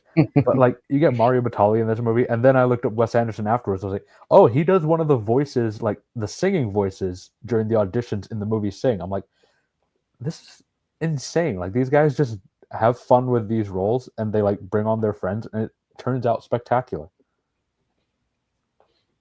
Who does an audition and sing? Wes Anderson. He's one of the auditioning singing voices. Oh, well, I that don't- makes sense because I'm looking at the cast. I don't Garth know which Jennings, voice who directed, is specifically he in does. Fantastic Mr. Fox. Yeah, I don't know which specific voice he is in the movie, but it's he's Yeah, one no, of the auditioning voices, and it's hilarious. This movie's awesome. And also I do have to say, because like Wes Anderson for me is only as strong as his script. Because his weaker films are, you definitely have to question the script. Yeah. I think Noah Baumbach might be the best person that he's ever co-written with. I think he balances the intense quirkiness of Wes Anderson really well and brings a lot of heart to the story. Definitely. I think he's definitely a strong part of this. Because I would say, listen, you can sit here and argue, one filmography versus the other, but I think as a screenplay writer, Noah Baumbach has gone on to become much more consistent than Wes Anderson has been. So For sure. I would definitely give him some credit there. All right. So then, unless you have anything else you want to throw in. I mean, I could talk about Fantastic Mr. Fox for an hour, but we got everyone's top 3 and your next 4 up. So, all right. Well, then I'll run through this real quick. My number 7, unless somebody has a real shocker on their list, I think mine might be the oldest film any of us will mention. I have The Triplets of Belleville. Jesus. Oh, okay. I did have Jimmy Neutron. Oh, fuck, that's right. That is the oldest film. Yep. I forgot about that. My bad. So, The Triplets of Belleville, which is from 2003. It's a 2D animated film, back when those got made regularly. It's from French director. It's from French director Sylvain Chomet, who would go on to do another animated film, The Illusionist, that got nominated a few years later. But the average moviegoer, if they saw this movie, knows Sylvain Chomet as the guy who directed the opening of Joker. That 2D animated segment at the opening of Joker, Folie à Deux, was directed by Sylvain Chomet. Oh my god. Okay. Which is why it's so much better than the rest of the movie. And I say that as someone who liked Joker too, but it is so much better than the rest of the film. So The Triplets of Belleville, it is basically a slapstick comedy. Like, the thing that I would compare it most to is like Looney Tunes, where it's basically a elderly woman has a grandson who is bicycling in the Tour de France. And in the middle of the race, he is kidnapped by the French mafia for gambling debts. Or they have gambling debts, so they kidnap him to take him out of the race. And so this grandma goes to the city of Belleville, which is this fictional amalgamation of like Paris, New York, Montreal, like various major cities from all over the world. They've kind of put into this one fictional place. And it's just this old woman and this dog. And when she gets to the city, she is joined by the triplets of Belleville, who are like these old 1930s, like cocktail lounge singers who are kind of retired and out of a purpose in life. And it's just the weirdest set of characters you could put together for a comedy like this. But it really works. It's got a lot of energy. It's really well animated. It's really touching. And it's funny because if anyone here, I don't know if anyone here has seen The Day the Earth Blew Up, the Looney Tunes movie that's currently in theaters right now. I should say this. I think it's like a PG film. It is possibly the raunchiest that Looney Tunes has ever been. Like, some of the jokes that are in that movie I'm shocked they would put them in a kid's film like that. The Triplets of Belleville struck me almost as like Looney Tunes if it wasn't afraid to be raunchy, because it is PG-13, and they definitely take advantage of the fact that they can do slapstick humor with like a darker edge to the joke. Like I said, this is not a movie that'll be for everyone. There's almost no dialogue in it. It's almost just completely silent slapstick animation. But it's great. It's a lot of fun. It's got a lot of energy to it. And another thing that I remember was, because it's about the Triplets of Belleville are singers. One of the songs from the movie was nominated for Best Original Song that year. It lost to Lord of the Rings, which is fair, but still. Oh, okay. Yeah. But it's a great film. Beautiful animation, and again, like, Shaun the Sheep, I think, is a great comparison. Jacob bringing that up earlier, like, movies like this just don't get made very often. And I think Shaun the Sheep is like one version of it, and this is a very different type, but it's going for the same thing, where it's like it's just going for charm and heart, and entertaining visuals. And it struck me, it really worked. All right, so then we'll move on. My number 6, which I believe is still a punt, is Memoirs of a Snail. And my number 5 was Fantastic Mr. Fox. And my number 4, which I'm pretty sure is still a punt, is Guillermo del Toro's Pinocchio. Okay. Perfect. All right. We are on to the top 3s here. And we're going one at a time now, right? Huh? We're going one at a time now? Yep, we're going to go one at a time. So, Tato, I will bounce it to you. What is your number 3? Flow. All right. And where was that? Madeeh, you had that at 8. Jacob, you had that at 11? Yes. Yep. All right, Tato, go ahead and get us started on it. Alrighty, so Flow, very fucking artsy movie, no dialogue, all art. I'll go right off the bat, and it's just gorgeous to live in. It works kind of like I mentioned. The most obvious comparison is the video game Stray, which is about a cat going through a journey very similar to this. The lesser obvious comparisons are a video game called Flow and Flower, which are these independent games that are all about the art, and you're like the sea organism, or you're collecting flowers, and there's like not really points or anything. It's just an artistic journey through the sea or through these meadows and fields. And it's not about like gameplay as much as it is about the art, very much as this isn't so much story driven and that there's not text, but there is still very much a good story here.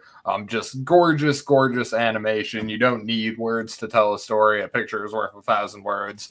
Thousands of pictures, math, money, however that shakes out. I don't know exactly. Flow, I will also say, without spoilers, if you want to see Flow, don't listen to the next 5 seconds.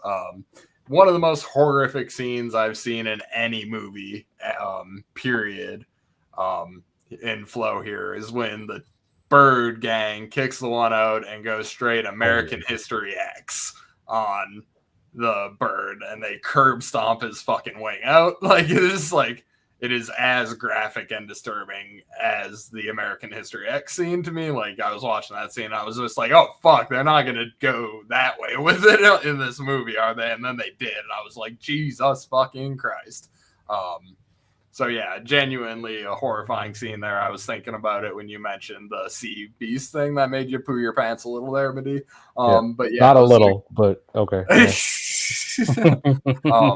But yeah, just gorgeous adventure here with the cat and all the friends and stuff. Yeah, just adorable, gorgeous, pretty fantastic film. Go right ahead, boys. All right, Madeeh, I'll throw it to you.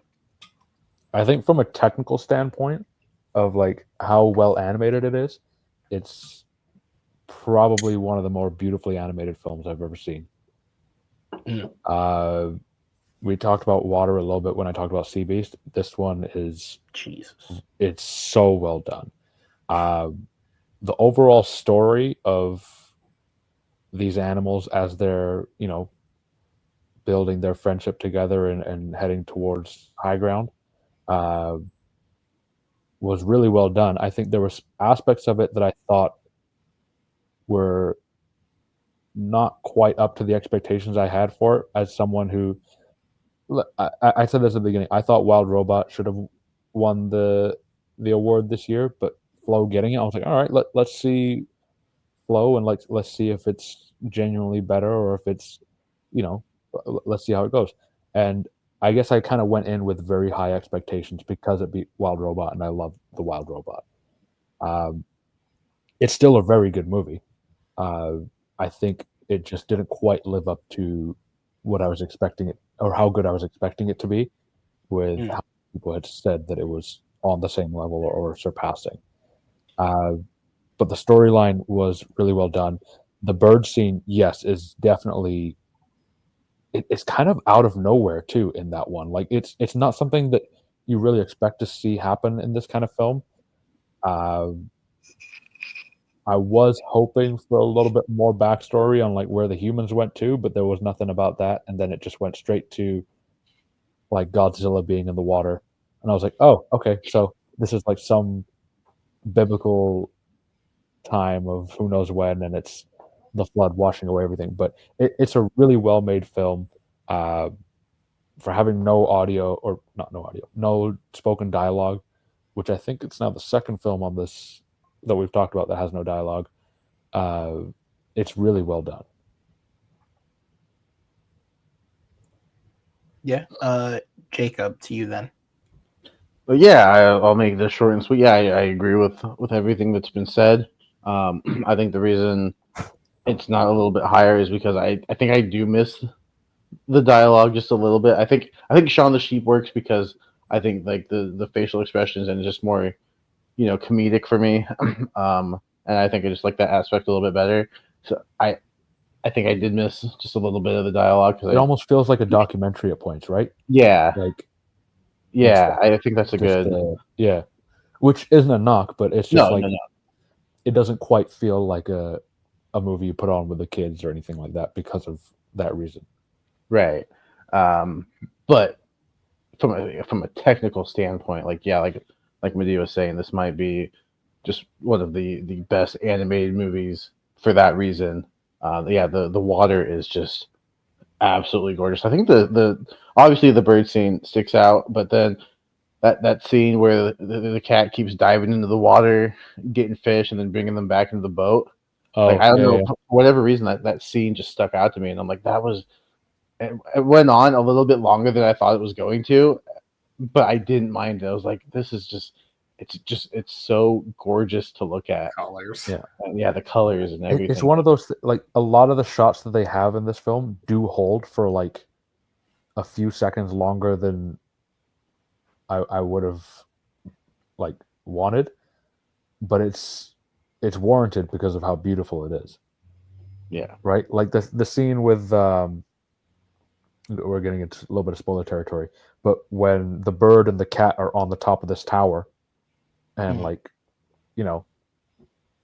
things happen, that part I was like, okay, what's going on? And then as soon as I started questioning it, I was like, it felt like my eyes grew and I was just like staring and immersed into what the screen was showing, because it didn't matter. Like the visual aspect of it felt like watching Avatar, like Way of Water sort of thing in IMAX. Like that's kind of the only similarity I can pull to, is like something so visually spectacular that you don't quite know what you're looking at and you're just absorbing the information. Yeah. I just finally got a new TV. I've had this 40-inch in my living room forever, and I was like, I'm going to upgrade to a big boy TV, and this might be one of the first movies I watch on it just because of how gorgeously animated it is. Yeah. No, it's worth it for that. Aaron, Yeah, you hate cats. Tell me why. To be fair, this was very, very close to making my list. Jacob actually hit the nail on the head for me as someone who, like, the thing that I gravitate to most in film is story and character. And this is a film that is absent of a lot of that just by the nature of what it is. So the fact that it was even in contention of making this list, or that it was in my top 20 films of last year, is truly like a credit to what this movie is for me. But yeah, there's enough there on a list like this that it beats it out. This was another one, though, just to kind of talk for a second, where researching it was one of the most interesting things that I've ever done. Because obviously this is like truly the definition of an independent film. There's like The 7 movie people or cost, whatever, right? yeah, so the movie cost 3.5 million euros to make.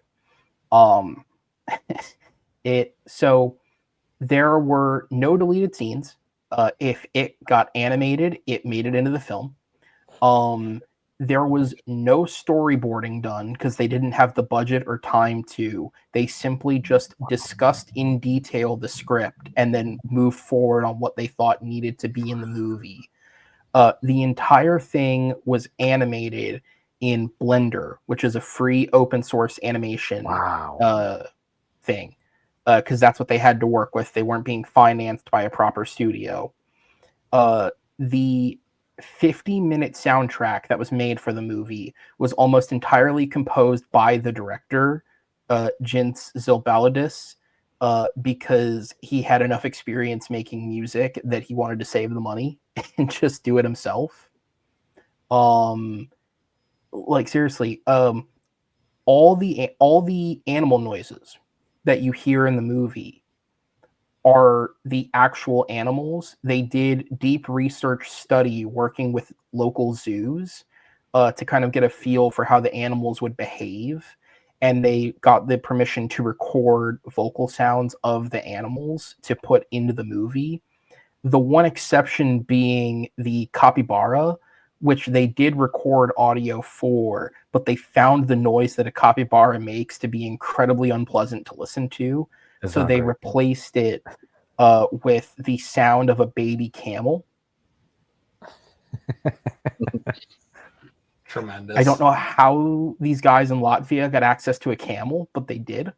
That's amazing. It's like Prince at 2 a.m. Yeah. Just I need a have camel. a baby camel. Prince, Amazing. it's the middle of February in Minnesota. It's like, I want a baby camel and I want it now. I And want to play then ping pong with a the baby most camel. interesting thing is the director has already spoken. So obviously this was the first Latvian film to ever be nominated for an Oscar. So like culturally, this movie is incredibly significant to the country of Latvia. In the capital of Latvia, Riga, there's a statue of the cat. Already? Already, there is a statue. It's been like a of that month. black cat. Oh my god. It was It took instilled 3 there. Rocky movies for that guy to get a statue. Yeah, what the hell? And it's being moved. He's not even real. It's being moved to a more public place in April, so that people can like access it and take pictures with it. But it is I there. kind of want to go to Latvia just to see the statue. Is Latvia safe? I have no idea what the geopolitical structure of Latvia is. No idea. No idea. The both the Golden Globe and the Academy Award that were won by this film. So for those who don't know, when a film wins international feature, the trophy goes to the country, not the director, right? But obviously, Flow won for animated, not for international, but it was nominated for international. And so the director of the film, as like a goodwill thing, and I believe it is still publicly there, he donated his Golden Globe and his Academy Award to the Latvian National Museum of Art to be put on display for people to come and take pictures with, because significant wise, this is essentially the country winning an Oscar. So even though it is his, he let the people like go take pictures with it. That's brilliant. And apparently he hasn't named who the studio was, but he had an American studio approach him with apparently a decent amount of money to make a sequel to Flow, and he responded to them with a pitch for a film that he had written that had actual dialogue in it. Like it was a totally different type of film that had like dialogue in it, and they were basically like, "Yeah, okay, we can make that too, sure." Dope. So he does have something in the works. Brilliant. Yeah, no, this is just like, I agree with you guys. But of all the films this year, The Wild Robot, or not The Wild Robot, Inside Out 2 was my actual pick to win. But I do agree that I think The Wild Robot's a better movie, and it probably should have won. And considering The Wild Robot is like the last true DreamWorks film to exist, there is a part of me that's sad that it didn't win. That said, this movie winning is genuinely like a landmark for this country. After all this information that you've just told us, I'm not mad at Flow winning. I think honestly, like Latvia deserves this at this point. I had written down a bunch of stuff because it genuinely, it almost made the list. So I had written down a bunch of stuff. What else? It was the first Latvian film to be shown at the Cannes Film Festival since 1998.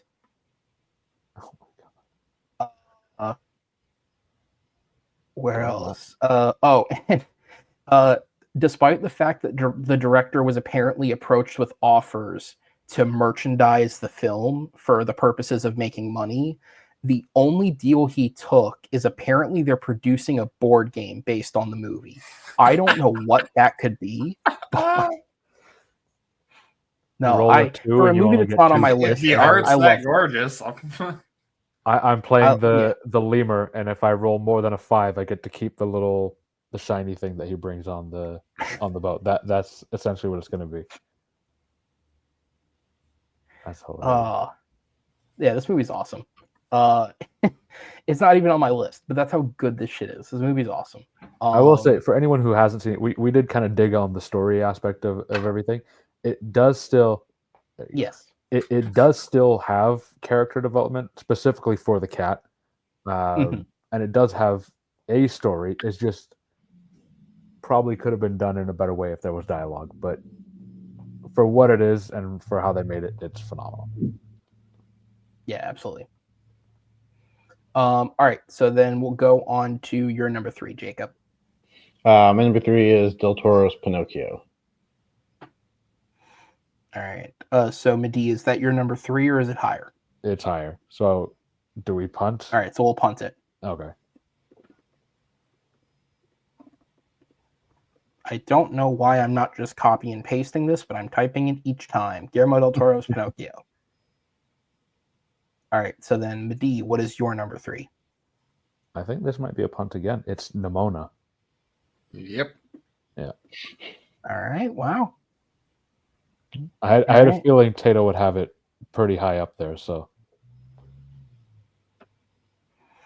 Okay. So that is Madeeh's number 3, which brings me back to mine. And I know we're going to be talking about this because mine was a punt from earlier. If I can pull it up here. My number 3 is Kubo and the Two Strings. Oh, yeah. I saw this film in theaters nearly 10 years ago now at this point. Jesus.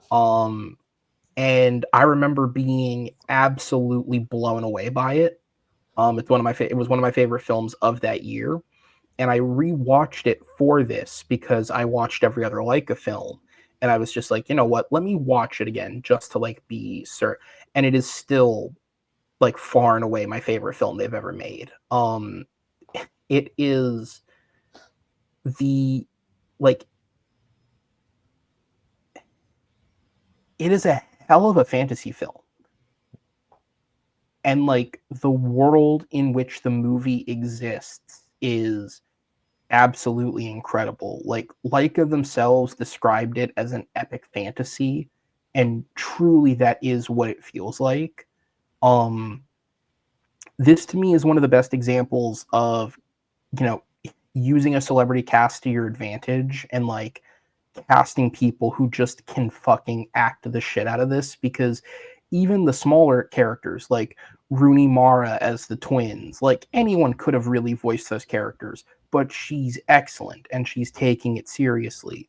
Or Ray Fiennes as the villain, which I even forgot that was Ray Fiennes at first, because he's not just, he's not rolling into a booth and just talking. He's genuinely giving a performance.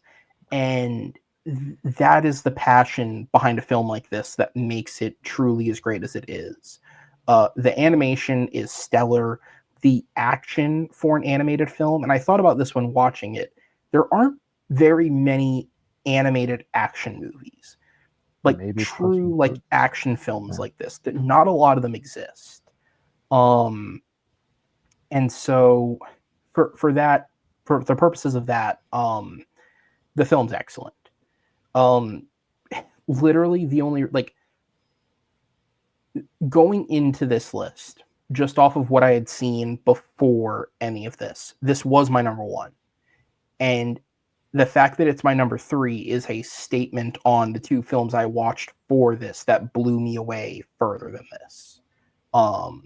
Yeah, it is absolutely excellent. Yeah, the voice acting, the animation is stellar. The story itself is like great. The musical score for an animated film is beautiful. And it, like, this might be too big a compliment almost. You'll get what I mean when I say it. I feel like this is the closest anyone's come to capturing Hayao Miyazaki aside from Hayao Miyazaki. Yeah.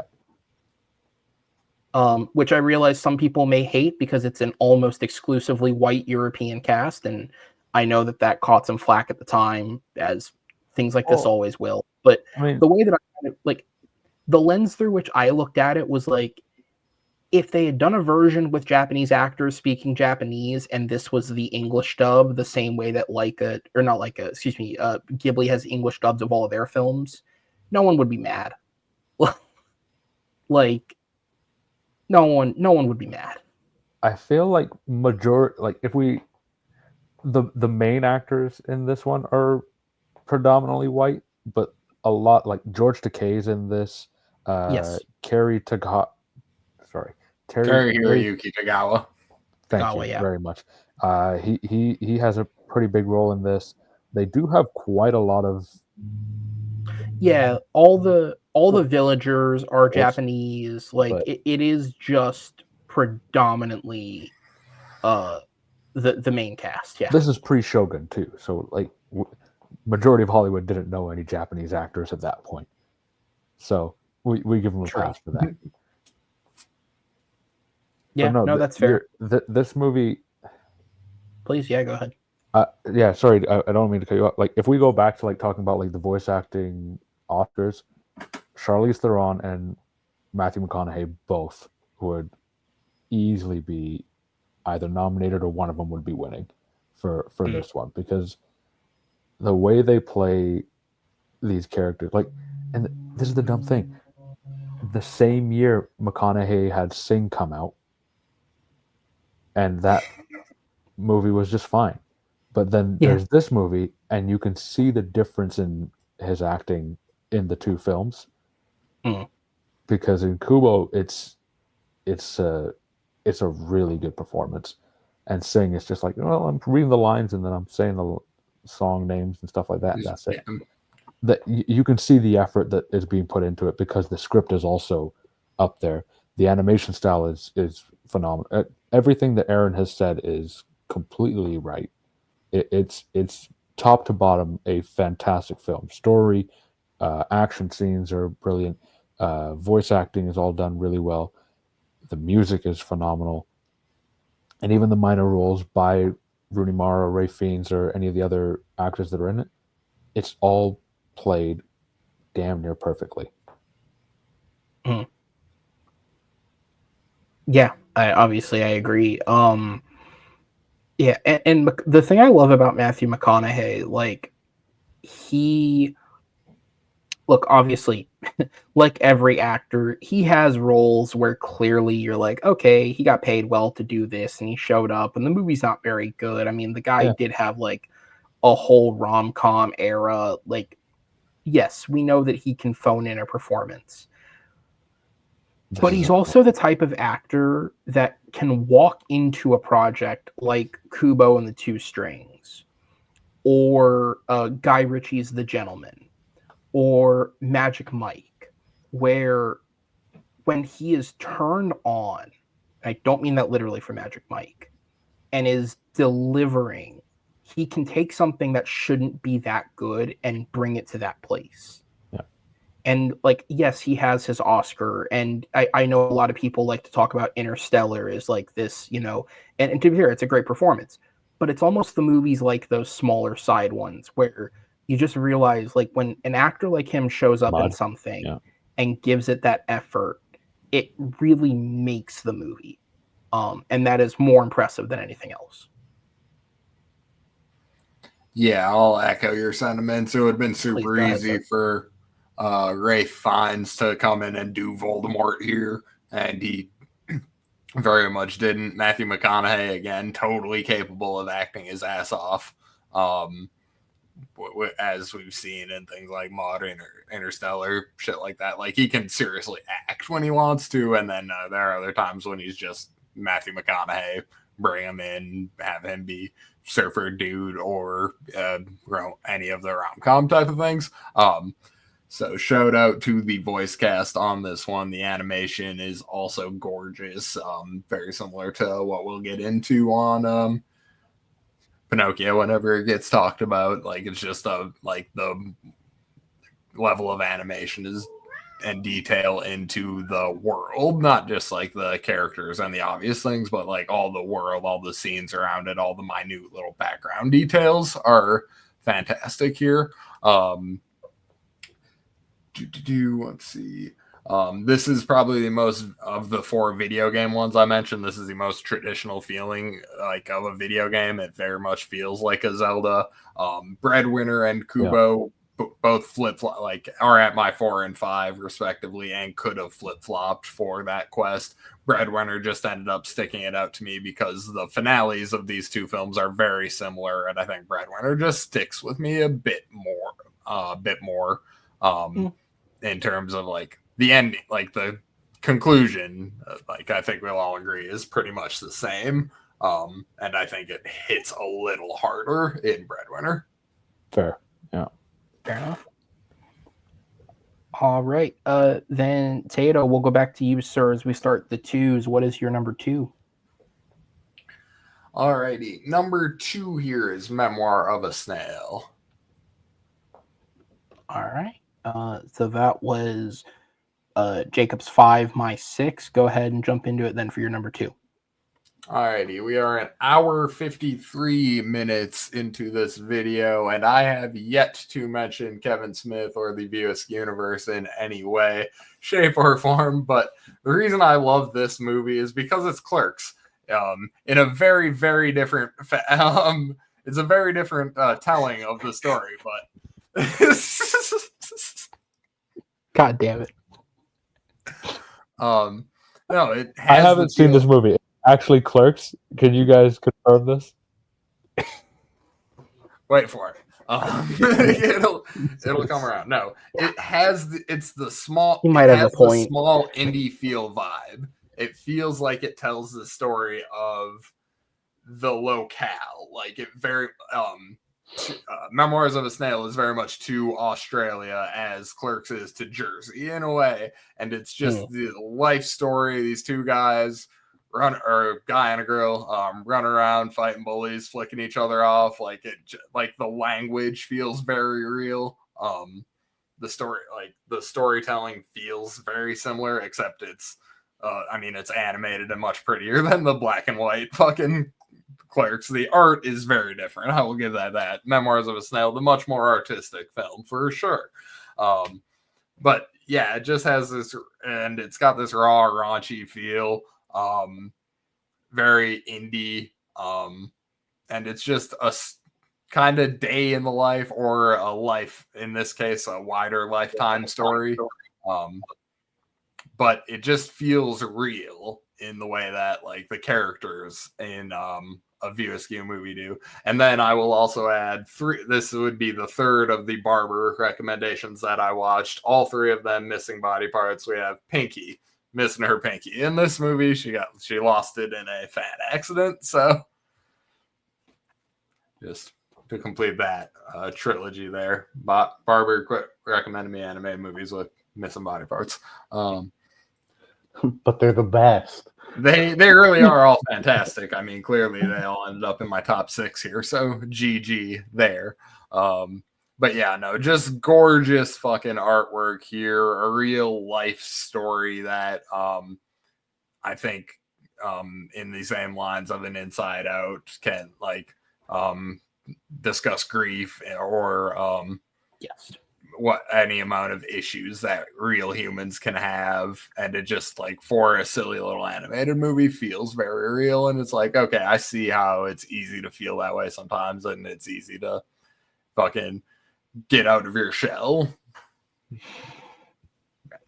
Yeah. Barber, go ahead.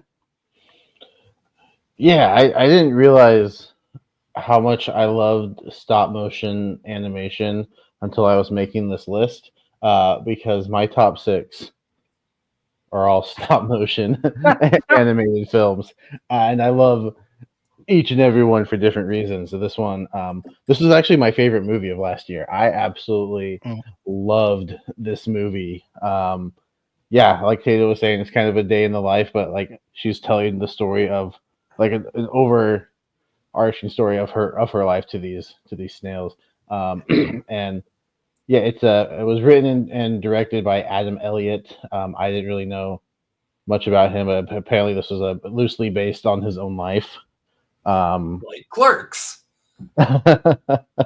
And yeah, no, I just thought it was an interesting story that just kind of it hooked me from the beginning. And yeah, just kind of learning about this girl's life and like the family thing, and then her, as we transition into adulthood, it was just a really captivating story that kept my interest the entire time, so much so that like I finished watching it and I was like, I kind of want to watch that again. And not a lot of movies do that to me. I think the last one, there seems to be like one a year maybe. Across the Spider-Verse was like that for me. I actually ended up going back to the theater the next day and watching it again. But yeah, no, I just something about the story. The voice cast is really good. The animation, the stop motion, I think is really well done. So yeah, I highly recommend it. I don't remember how I watched it. Might not have been in the most legal of ways. Don't shoot me. But I don't remember how I watched it actually. Maybe there was a free trial somewhere, and It's available on AMC Plus. Maybe that's how it was, a free trial. I always feel guilty doing that because I'll get the free trial and then I'll cancel it, and then I'll like make a new email or something, and I'll get the free trial again. And don't feel shame. I'm pretty sure every one of us has done that and continues to do it as often as we possibly can. You know how many emails I have set up just for free trials? But yeah, no, it's a very true thing. But no, I love this movie, and had it not, it's got potential to like move up this list. But number 5 is kind of where it landed. Yeah, I loved this movie. Yeah, I don't have much more to add. I think you guys are right. It's a brilliant film. I knew nothing about this going into it. Like literally, I think it was like on a podcast or something that morning. I had heard someone say like they saw the movie and it's great and it might be a front runner or it'd be a surefire nominee at the Oscars. And then I knew I was going to the movies later that day, and I was looking at what was playing, and I just happened to see that the movie theater I was at had a showtime for this. So I was like, you know what, fuck it, I'll go see it. I thought it was like actually about a snail. Like that's how little I knew about this going into it. I thought it was about a snail. And then I walk in, and one of the first things that happens is you literally watch someone give birth. And I was like, I did not know what I signed up for. And I mean, in the truest of senses, it is a memoir. It covers this person's entire life. The fact that any of this is based potentially somewhat in reality is terrifying. I would love to sit down with this guy and figure out what is real and what isn't, because Jesus, this is horrifying. And what I love about it is it feels so real, in that, as someone who often is like very sarcastic and I fuck around a lot, and I'll definitely make jokes that are like on the edgier side of things, because for me, my way of looking at things is, unless it's just something where there's absolutely no humor to be found, I try and find the humor in things. This movie is the personification of that. Like it it is incredibly hilarious for how sad it is. And that is brilliant. It's a brilliant balancing act to make that work. I really hope it's not another 15 years before this guy makes a movie, because he only has 2 films, and the last one was 2009. I hope it's not 15 more years before he makes a movie, because I hope that he continues to get funding and kind of expand. Obviously, the movie was a small indie film. It did not make boatloads and boatloads of money. But I just think that it's fearless. Like,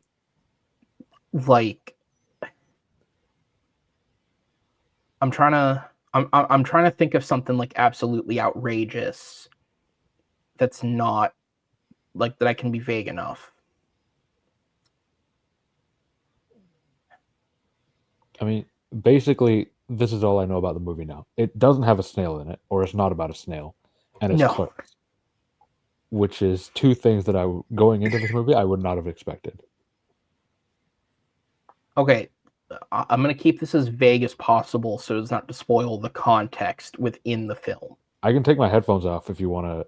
No, you're good. But I think it's funnier to keep it vague. This is a stop motion animated film that deals with fat fetish. And that's just a part of the film. And that's the tip of the iceberg of just fat fetish. Like, this thing is extreme, and it's not terrified to go into what it's touching on.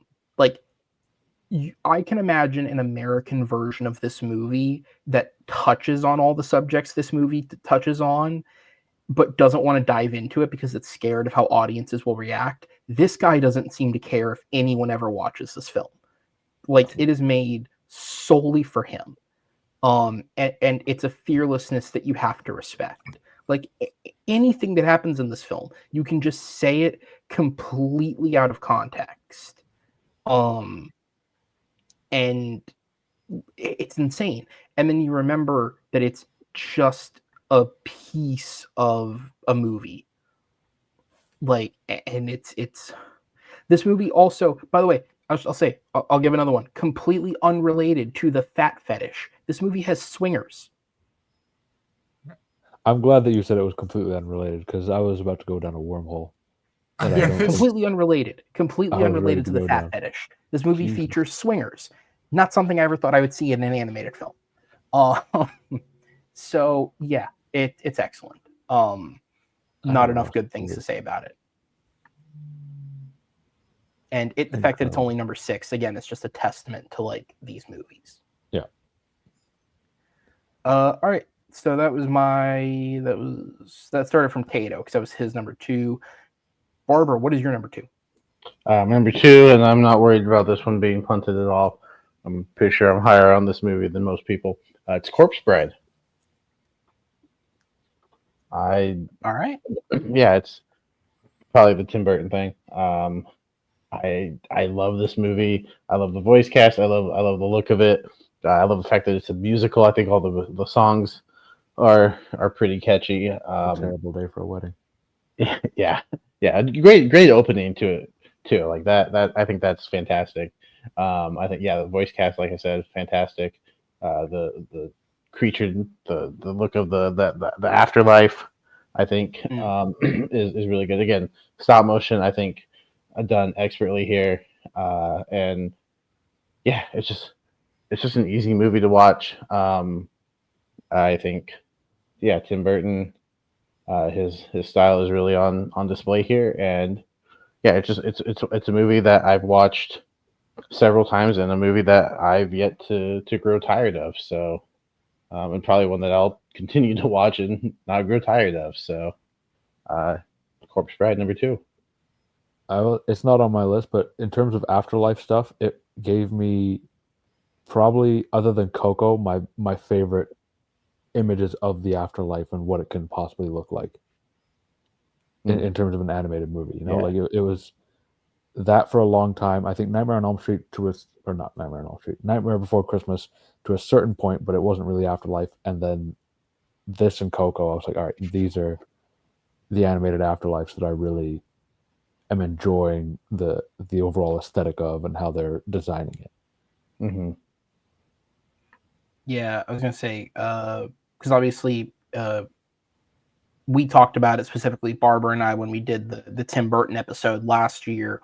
I don't remember if I said this when we did that episode, but one of the things that caught me the most off guard with this movie is and I realize that it's only 80 minutes, but like the musical aspect of the movie feels a little half-assed. Like I think there's only like 3 or 4 songs.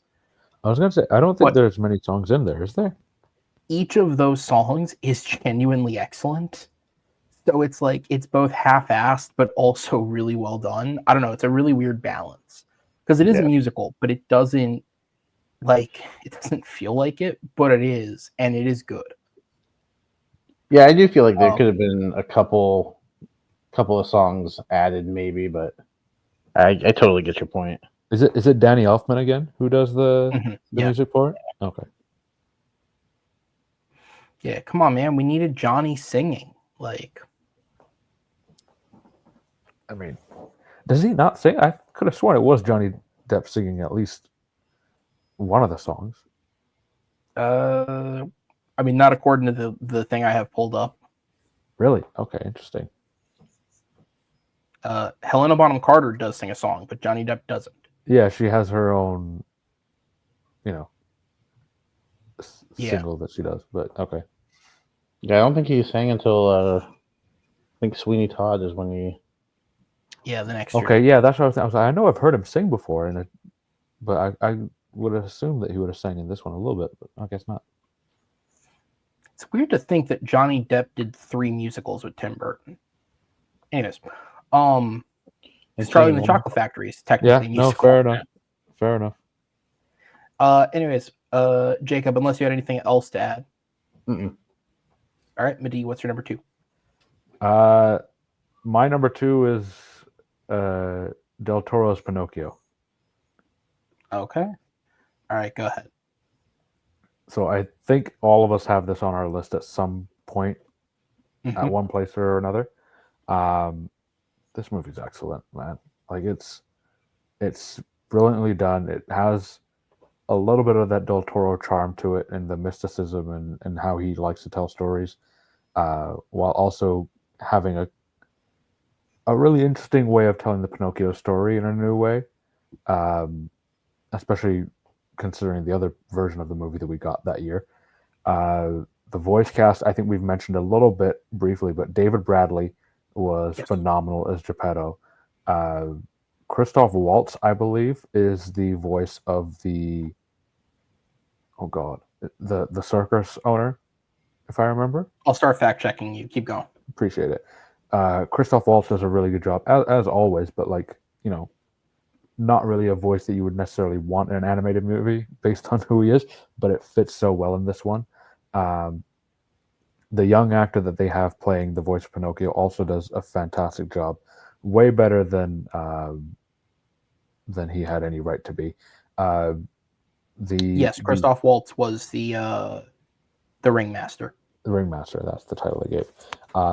Adding in aspects of fascism in Italy and like putting it in that time period, which, as if you go through Del Toro's filmography, he does tend to do that a lot. Like Pan's Labyrinth was during the Spanish wars that they had, and then Shape of Water also during a war. Like he tends to make very good movies about people or humans that are not in the war but are being being a part of it through separate means.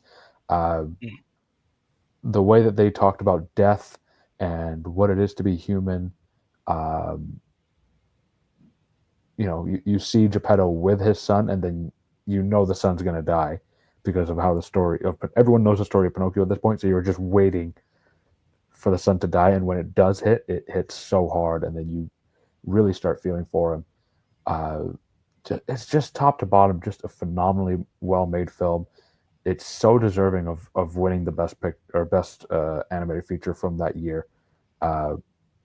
It's not often that an animated film leaves me in a state of holy shit, as well as just pure amazement. But this is one of those movies that was really just hit me right down to the bone, man. Like, it's top to bottom, just really well done. The whale scene as well, it's spectacular. And Ewan McGregor as Jiminy Cricket, hilarious. Absolutely hilarious. Like, not a role I expected him to do well in. As much as I love Ewan McGregor as an actor, it's not like the comedic role in an animated movie is not where I peg him as, but he played it beautifully.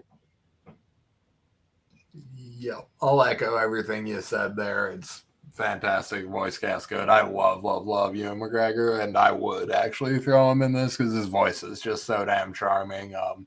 But I'm a big Moulin Rouge dick rider and shit, so like I know he's excellent at singing, and so that was always going to come across excellent. They didn't make him sing until right at the very end. Like, they exactly. Like, was it 2 or 3 times? I'm like, let's go, let's get the Moulin Rouge thing out. And then it doesn't happen until the end of the credits. I'm like, all right, well, at least we got one. They give him one. But the only other thing I will add on, as with all these movies, the animation is so gorgeous. The wood in this movie looks more like wood than real wood does.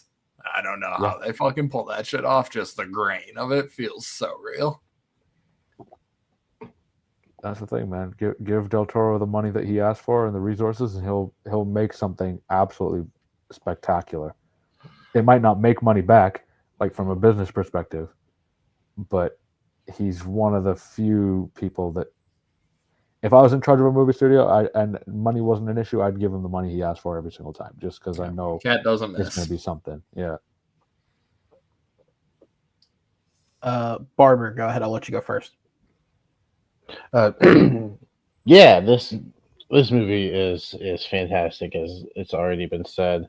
I was looking into it a little bit, like I'm sure you did, Aaron. Because this was a passion project for Del Toro. I believe it was announced in like 2008 that he was going to make a Pinocchio movie, and it's supposed to be released in 2013 or something like that. But then it went into development hell, unfortunately. Thankfully, it got revived because I think you can tell just the amount of love and passion that went into this movie. The voice cast is fantastic. The animation, again, stunning. I think one of the best looking stop motion animated movies that I've seen. I love that we dive into the backstory of how Geppetto did lose his son.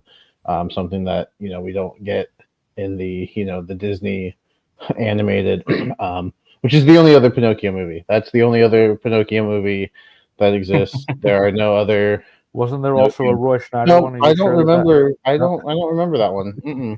I have no recollection of that one. Oh my god. There is I don't know if anybody else has seen it. Don't ask me why I've seen it, but there is. I think it was an ABC movie called Geppetto with Drew Carey. What? Oh my god. That's a real thing. It's a real thing. It's a real thing. There's one song that I like from it, and that's it. There's dude, if you want to go down the rabbit hole of bad Pinocchio films, there's the Roberto Benigni one where Benigni plays Pinocchio. I'm sorry.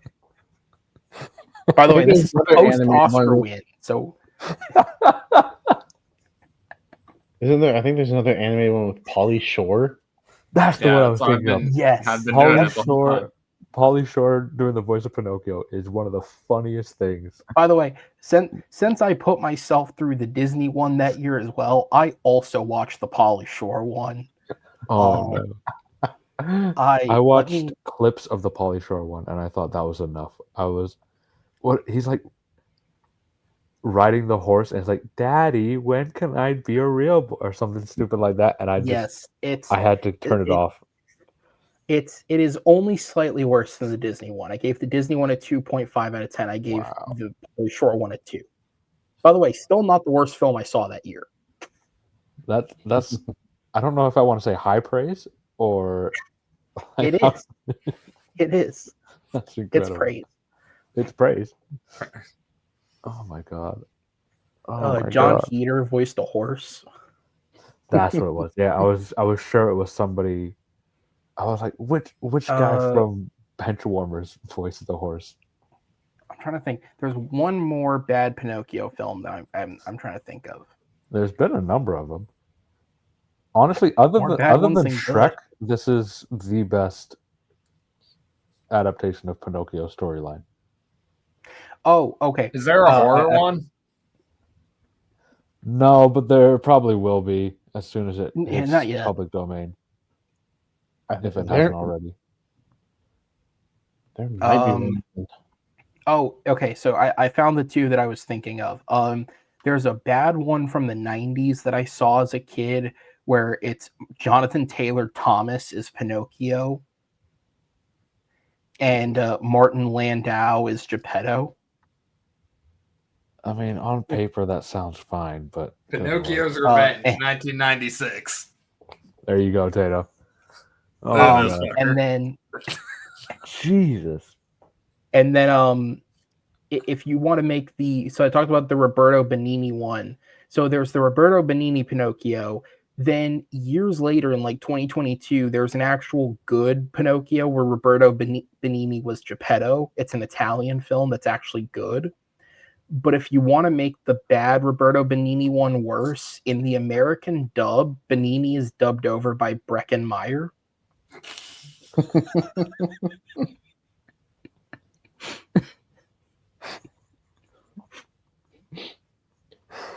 And yes, Tato, there is another Pinocchio horror movie. It's in the same universe as the Winnie the Pooh. Oh, they're doing movie. They're doing Pinocchio Unstrung, which is supposed to be released sometime later this year. Yep. I mean, James Spader as Pinocchio in Age of Ultron was pretty good, but And this one is gonna have Robert England in it. wow, okay, Oh God, they're evolving. Yeah, interesting. This is gonna go terribly. Okay. Back to Del Toro, please, because I don't know if my brain can handle thinking I was about. going to say, my additions are quick because I echo all the sentiments that you guys gave. I remember when I watched this film in 2022, like the one thing that was missing from this, I remember I say argument jokingly, but I remember I got into an argument with my brother over it because to him, this is one of the best films from that year. And I think it wound up at like number 10 or number 11 for me. And I was just like, I don't know, just something about it emotionally just didn't fully 100% click. Keep in mind, I saw well over 100 films that year. To say it's in my top 10 is still like an incredible. Yeah. It was just like, no, that was a good year too, if I remember. Yeah, no, 2022 was a great year. But the only thing I have to add is if we're complimenting the voice cast, we can't not compliment Cate Blanchett as the fucking monkey. Yes. Oh my God. Which is incredible.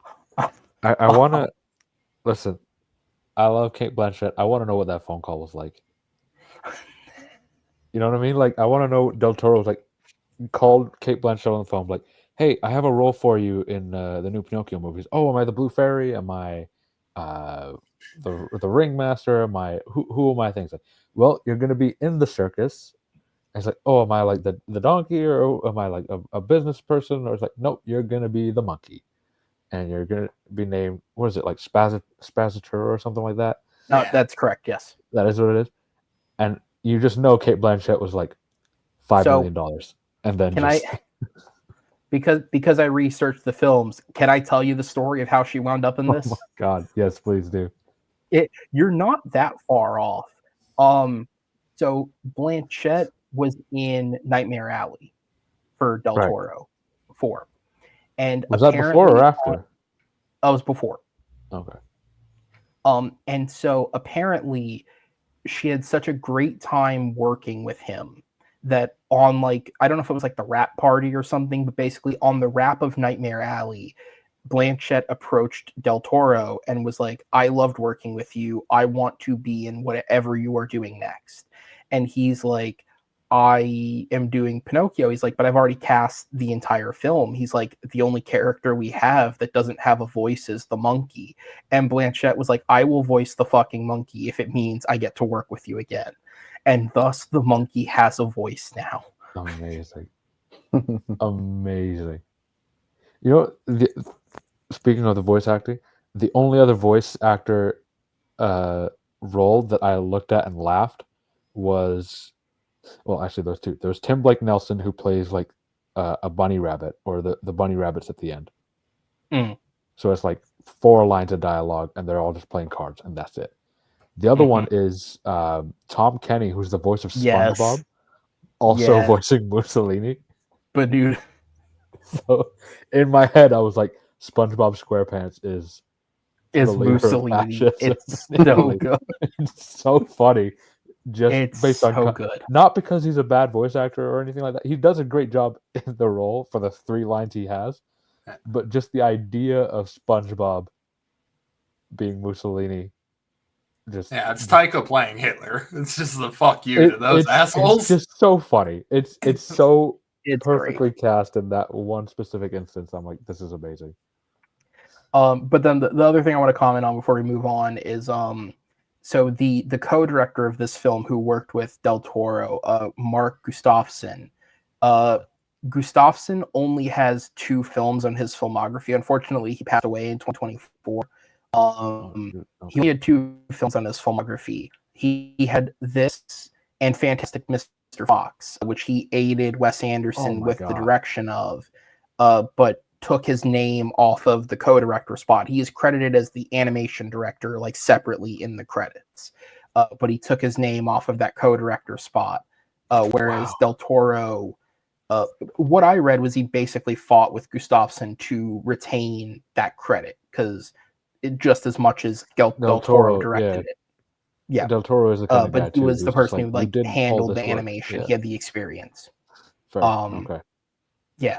So, but yeah, unfortunately, he passed away of a heart attack in 2024. So, yeah, it's awful. But I mean, it's shit. Talk about batting 100. Legit, man. Like the 2 movies you've done are like 2 of my favorite animated movies of all time. Like it's like not even the fact that they're not the studio ones that won. These 2 are that he did are both in my top 4 on this list, and they're in my top 10 probably animated all time. Just oh my god.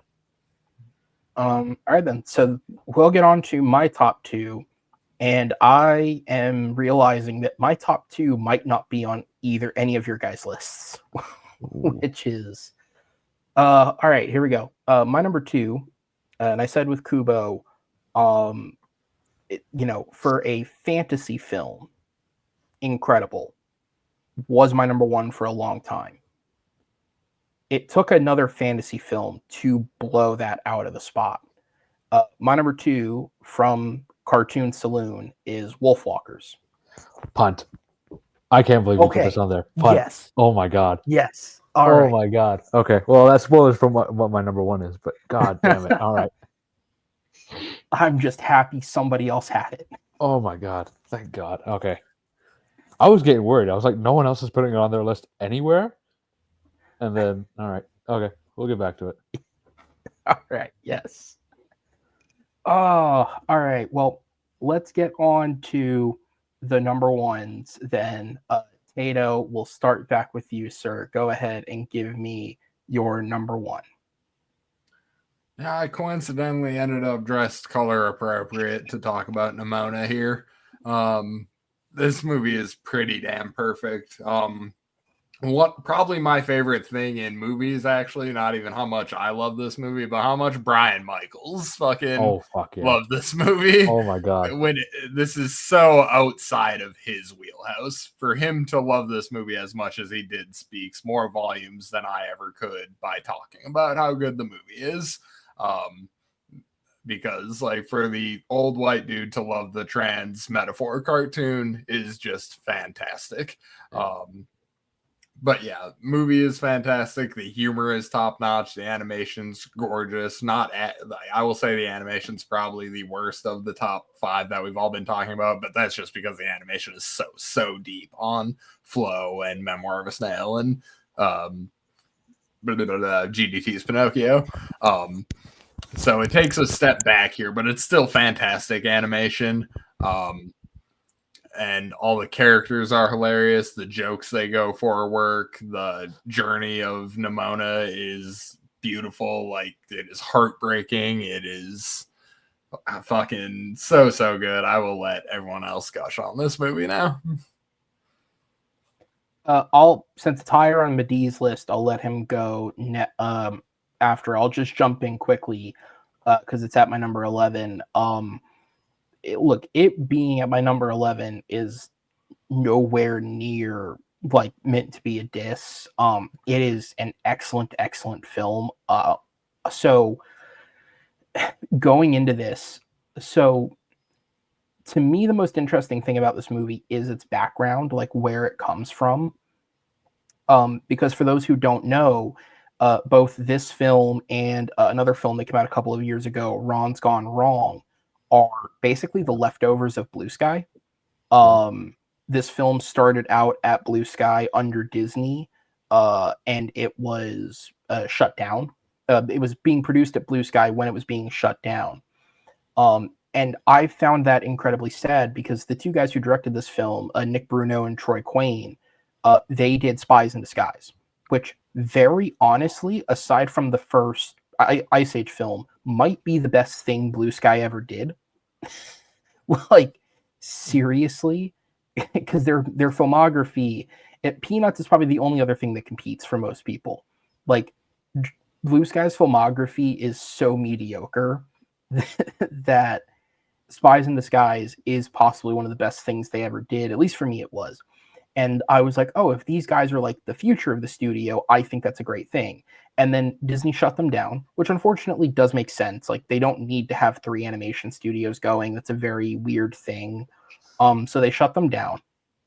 And for a while, this movie was just dead in the water. And then basically 3 studios, DNEG, which are a visual effects company, Annapurna Pictures, and Netflix came together to basically pick up the remains of this movie and fund it and brought the 2 guys back in to finish it. And I think that's incredible. Like, I think that's just an awesome story of like all these different people coming together to save this movie. And it was fucking worth it. Every ounce of it was worth it. And you can feel the passion in this movie. And the voice acting in this movie is great.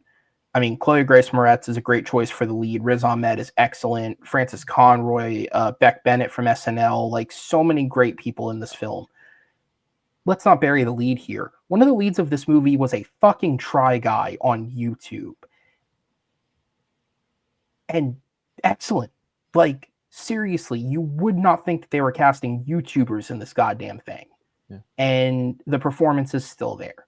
Like, that is so impressive, and it's such a credit to the directors to get the performances out of these people.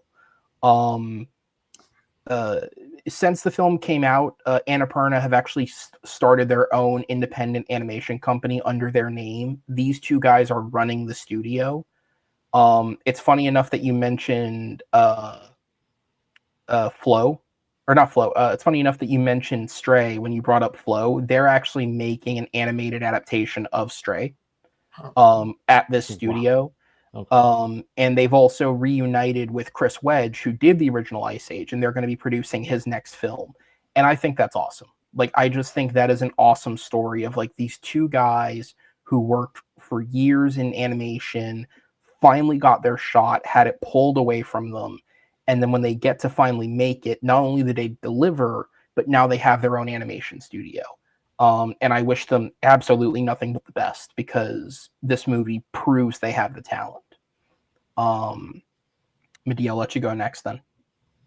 I mean, I remember, so behind the scenes stuff, Tato and I are in a group chat with Brian and Jay and a couple other guys. And when Nimona first came out, one of the first reviews I saw was Brian's. And I was like, it's an animated movie. Brian's probably going to give it like a 2.5, 3 stars or whatever it is.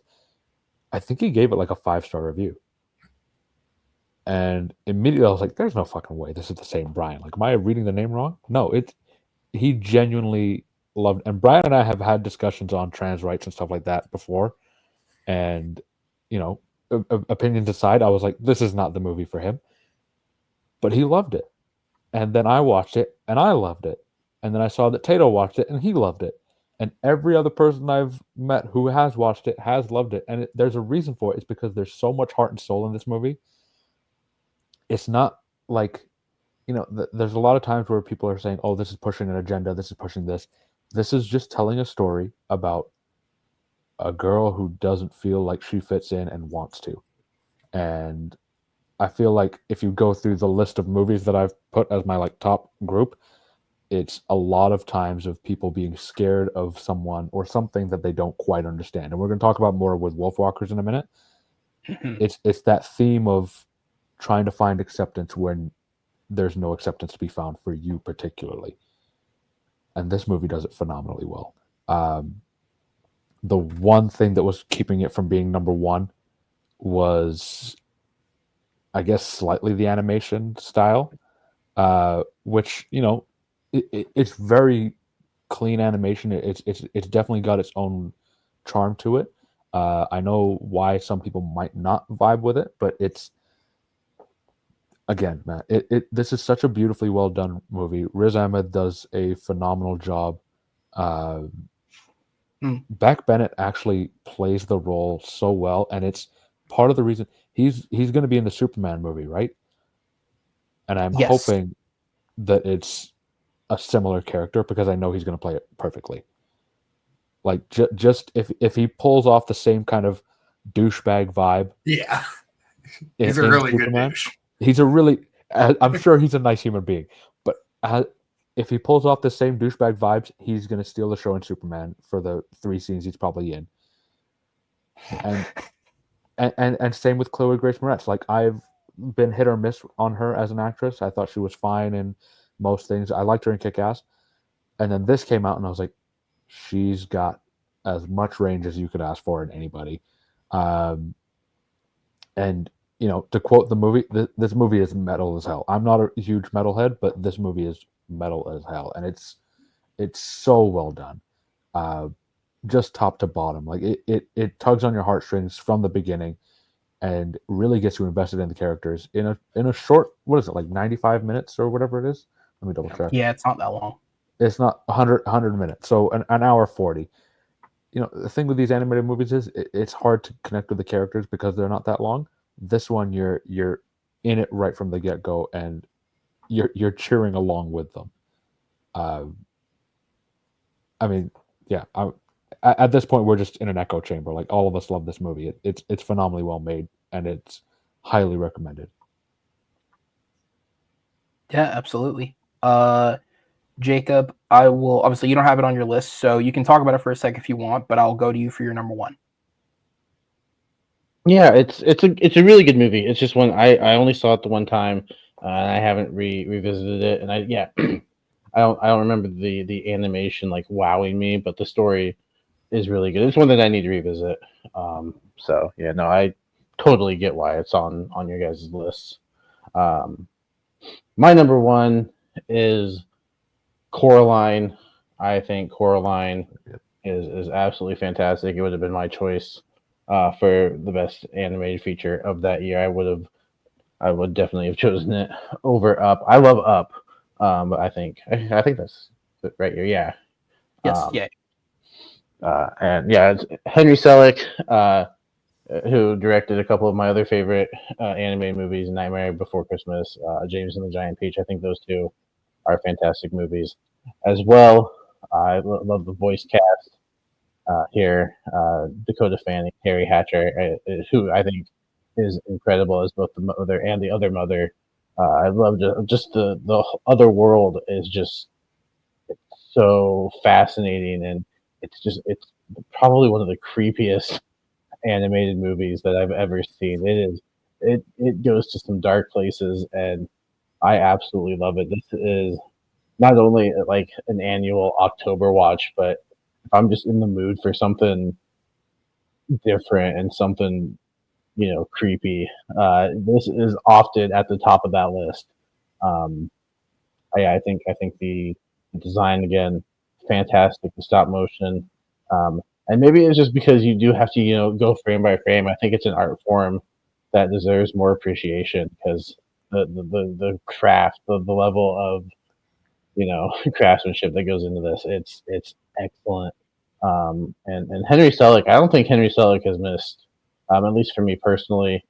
Even something like a Wendell and Wild, which not not the best, but like it's still it's really good. I haven't seen Monkey Bone. I can't speak on that one. Not really, not really. Monkey Bone's good. I'm sure it is, but not. I think the other four, the live not live action, but the stop motion, um, really good. I think he's a solid director. I think he's got a great voice cast here.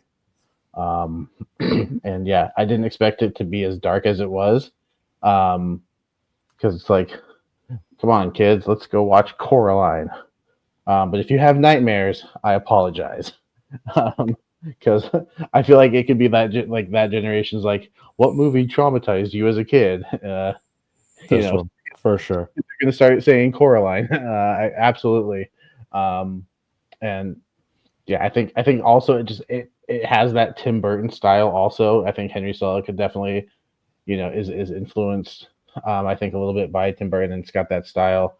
So I think that's another reason. But yeah, just the other world, the other mother, she is, and like you said, if there was a a category for voice acting, like I think Terry Hatcher, for sure. oh, she's so good.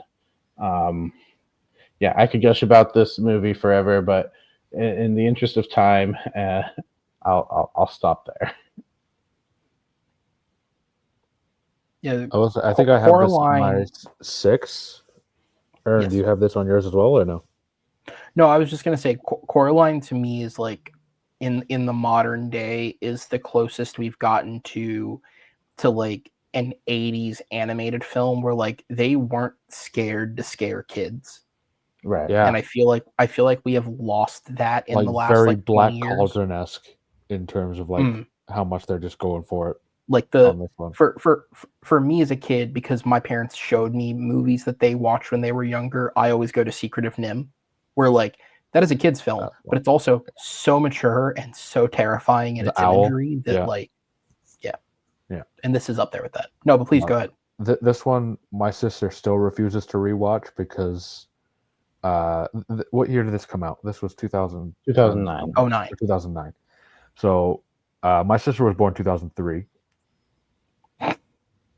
So us not knowing any better, I was 15 around when it came out. So I was like, all right, sure, we'll go see this animated movie. My sister wants to see an animated movie. So me and my brothers and my sister went to go see it with my parents. My sister had nightmares for about 2 months. So she refused, to the point where she refused to wear button-up jackets for a long time. This movie's terrifying, but it's so good. Keith David is always a win. So I love seeing him doing any voice roles because he has such a great dulcet voice that it deserves to be heard. And having him as, I think he's the cat, right? Is what his character is. And then who is, oh God, Deadwood actor. I'm blanking on his name. I gotcha. Just keep going. Yeah. But again, like I agree with everything that Jacob said. Like it's got that Tim Burton vibe, even though it is Henry Selick. I think they were like producing partners Ian from Nightmare McShane. on Elm Street. Ian McShane, thank you so much. That was bugging the hell out of me. But it's just like, it's such a well-made horror movie in the animated art form. Like it's one of those things where you can watch this on Halloween and it scares the living daylights out of grown-up adults who are watching it. But then it also has those moments like, oh, what am I thinking of? There's like a scene where they're like rolling out carpet and there's like bumps in the carpet and she's like jumping on them to flatten it out. And so it feels like it's like a real kid. It's not just like a, whatever in a horror movie. Like you have these moments where it feels like it's real human beings in it. And then you're reminded that it's animation when you see the stylistic choices that they do. It has those moments where it kind of toes the line of horror and also something fun for kids to do or kids to watch. And that's part of what gives this movie its charm, is that it balances that really well while also scaring the shit out of you.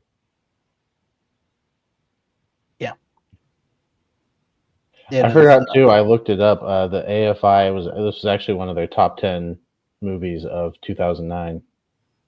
2009 was a hefty year too. Like that had a lot of like stellar movies come out that year. I feel like Hurt Locker was that year, and Yeah. Was Avatar that year too? Yeah, like there was a lot of really great films that year, and then Coraline was definitely well deserving to be up there. Yeah. No, it's great. And I think that the truest testament that it stood the test of time is when the movie originally came out, it cost $60 million to make, and it made about 125. And just through various re-releases, usually during the Halloween season, over the 15 years since, it's now raised its box office total to 186 million. Shit! Wow, I didn't realize which it is was that much. incredible. It's actually the third highest grossing stop motion film of all time. Wow. Behind Wallace and Gromit and Chicken Run. I was gonna say Jacob's probably like at least a good 100,000 of that box office right there. No, My those family are was all $50 and then never again. But like, Jacob's got that good TV now, though. So yeah, so well, after Flow, you can watch Coraline, and there you go. Actually, you know what, Coraline, like watching the button eyes on that kind of screen, I can't imagine how terrifying that's going to be. We'll see. All right, well then, Madeeh, we know what your number one is. Yeah, it's Wolfwalkers. Okay, so this movie, Aaron, you kind of briefly teased it, and I'm so glad you did, because I was worried that no one else was going to put this on their list. And it's similar in theme to Nimona, I will say, in terms of it's a girl who is shunned by society in this magical world, but it's on a much smaller scale, I would say, because Nimona is like this big kingdom, and there's like knights and the governess and everything, whereas this one is kind of like just a small village somewhere in Ireland. The only cast member that I've actually recognized, I think, is Sean Bean, who plays the dad. The rest of the cast, I'm not really familiar with their work. If I am, I'm not, like, they're not the standouts. So the dad doesn't live through the movie, and right. Sorry, spoiler alert. I told you who the dad is played by, and that doesn't. But like the sister, quote unquote, sister dynamic that forms between the two young leads is done really well, and it helps push this. Like, where in Nimona, it's definitely like a much older brother, younger sister vibe. This one, it's almost as if they're about the same age, but just with two different backgrounds. And the fantastical elements of it and the mystical elements of it all play into it so seamlessly that it's not really even something that you think about on the side. Like, there's certain movies like, all right, well, how would this work? This one, they just blend it in as if it's a part of the everyday world, and it works so well. Excuse me. The animation style, again, similar to Breadwinner and similar to Songs of the Sea and the rest of the films that they've had, is just phenomenal. Like they really do a fantastic job of blending of really good story, great character work, amazing music in this one as well, and just putting it all together in the best possible way and putting out the best product. I think I watched this right when COVID was first starting, give or take, Mm. because it came out around 2020, I think. And Yes. you know, I finished the season of Ted Lasso or whatever was out at that point, and I was like, all right, what else is on Apple? And this one came up. I was like, sure, I'll give this small indie Irish animated movie a try. And I think I watched it like 4 or 5 times that week, and I was like, this is so well done. It's phenomenally well done. Uh, I don't think I have anything negative that I could say about it. Like even if Tato's running movie battlegrounds now. If I had to argue against this movie, I would have a hell of a time trying to think of something. Yeah. I don't actually have much to add because I think you said it all brilliantly. It's an excellent movie for a small animated feature. It's truly epic. And I think it's a great example of like, even with a small team, having passion is enough to like make something incredible. The writing in it is super strong. The direction in it is super strong. Again, the interworking of like Irish lore, and this like very specific Irish werewolf lore that exists is like so weirdly deep It's cut, so niche, but it's so it's so cool. good. Yeah. Um, Sean Bean reminding people that he is good for more than just dying. He's great in this. And you are correct. Most of the voice actors in this are either small time Irish actors, and then a couple of the small characters are just people who work within the studio doing the voices. The young girl who voices Meave, the main wolf, Eva Whitaker, she was a 9-year-old girl that somebody knew from like school who just auditioned on like a recommendation, and they thought her voice was so great they put her in it.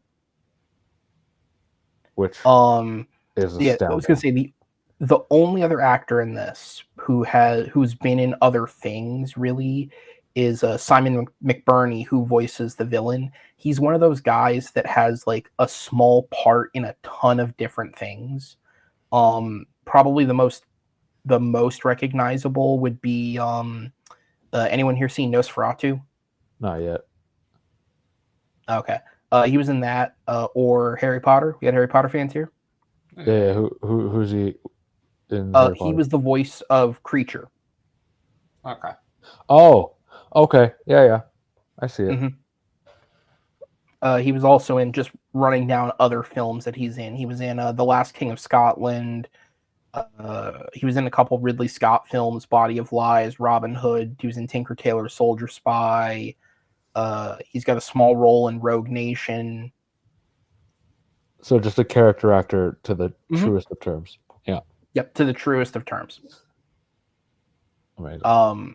Yeah, and he's great in this movie as the main antagonist. Like truly, and the thing is, like, given the historical context of it all, it's a villain where it's almost like you can see the perspective, but like still a villain. Like still very clearly. The villain is basically Van Helsing. Like if we're really going into it, like he's just the monster hunter who's been charged with getting rid of a werewolf, which in any other media he's the hero, right? Except because we're telling this from a different perspective, it's such a brilliant villain. But the one thing again I'll bring up, this is from the behind the scenes research. I was reading this when I was watching the film, and this is a from the director's mouth directly. He cited 2 very particular films that influenced the animation art style in this. And it's specifically in terms of the character animation and the expressiveness. He cited Studio Ghibli's The Tale of Princess Kaguya. Oh, okay. Yeah. And then in terms of the background animation and the penciling, and specifically they did a Xerox animation with this, he cited 101 Dalmatians. And as soon as I read both of those, you can see it. Like, Yeah. this is No, literally an wow. example of Okay. taking inspiration and putting it to screen. It's excellent. So we didn't send this in the group. This is definitely top of the list of ones that I would recommend for you. If you love Nimona, this is going to be up there for you, man. Like it's so well It's done. great. Nope. I mean, Apple TV genuinely is one of the best streaming services out there, but this alone is worth the price of admission for a month. Yeah. 100%. If you have it, of course. If not, I'm sure there's channels. But We'll I'll send watch all the it. links in the comments later on. I will definitely wait until season 4 of Ted Lasso comes out. And That's I going to be watch like 3 years Apple from now, TV dude. legally anyway. A wink. all right, so then we'll get to my I number feel one. bad about taking from Apple. You know, they're struggling. Oh. It's fine. If they advertise their shows, they'd be doing great. Like, just you're making fantastic content. Just put a trailer out, for God's sakes. All right. So my number one, which no one else has, and that makes sense because the lengths to which I had to go to watch this movie. It's Happy Feet. No. I watched that on Netflix. My number one is it is the definition of, like, this is barely a movie. I think it's 65 minutes long. From 2016, My Life as a Courgette. Is this also known as My Life as a Zucchini? Is this the same one? Yes. Yeah. Okay. Yeah. A courgette is just what a zucchini is called in French. Yeah. So, the how I watch this, for anyone who wants to check it out, it is only available through distribution, at least in the US, by way of Criterion's website. And by that, I like, not like if you go on Amazon, you can like access the Criterion collection, or HBO Max has a lot of the Criterion library. No. You have to go to Criterion's website, sign up, and then you can search it and find it. Thankfully, they do have a free trial. So everybody go get your free trials, because I know you've never gone to Criterion's website. Get your emails ready. But so this film is basically a young child. I think he's supposed to be like maybe like a little younger than 10 years old. So the opening of this film is a young child, a little younger than 10 years old or so, is living with his alcoholic, abusive mother, who seems him as so worthless, she calls him courgette, in meaning he is as worthful as a zucchini. And when the mother attempts to physically abuse him in a drunken rage, he accidentally pushes her down the stairs to her death. Oh my God. This is the cold open of the movie. This is amazing. And from there, I mean, again, like I said, it's only about an hour long once you get past the opening, but it's essentially a story of this kid entering the Swiss foster system and his emotional recovery from what he grew up experiencing. This broke me by the end. I mean, that's where we start. Like, it's so sad, but there's a sense of hopefulness in it. And this kid has this sense of hope in him that, like, things can get better. And it broke me. And like, I am not one who shies away from tearing up at things. Like, I can definitely be activated emotionally, so to speak. but it's not something. It's not often something will actually make me cry. And I have to give it that credit for being just this little stop motion animate like French film that just is so real to such an extent that it really connected to my emotions. I mean, again, it's not an easy watch, but I think truly it is probably the most underrated film that's ever been nominated, just because, again, it is so difficult to find.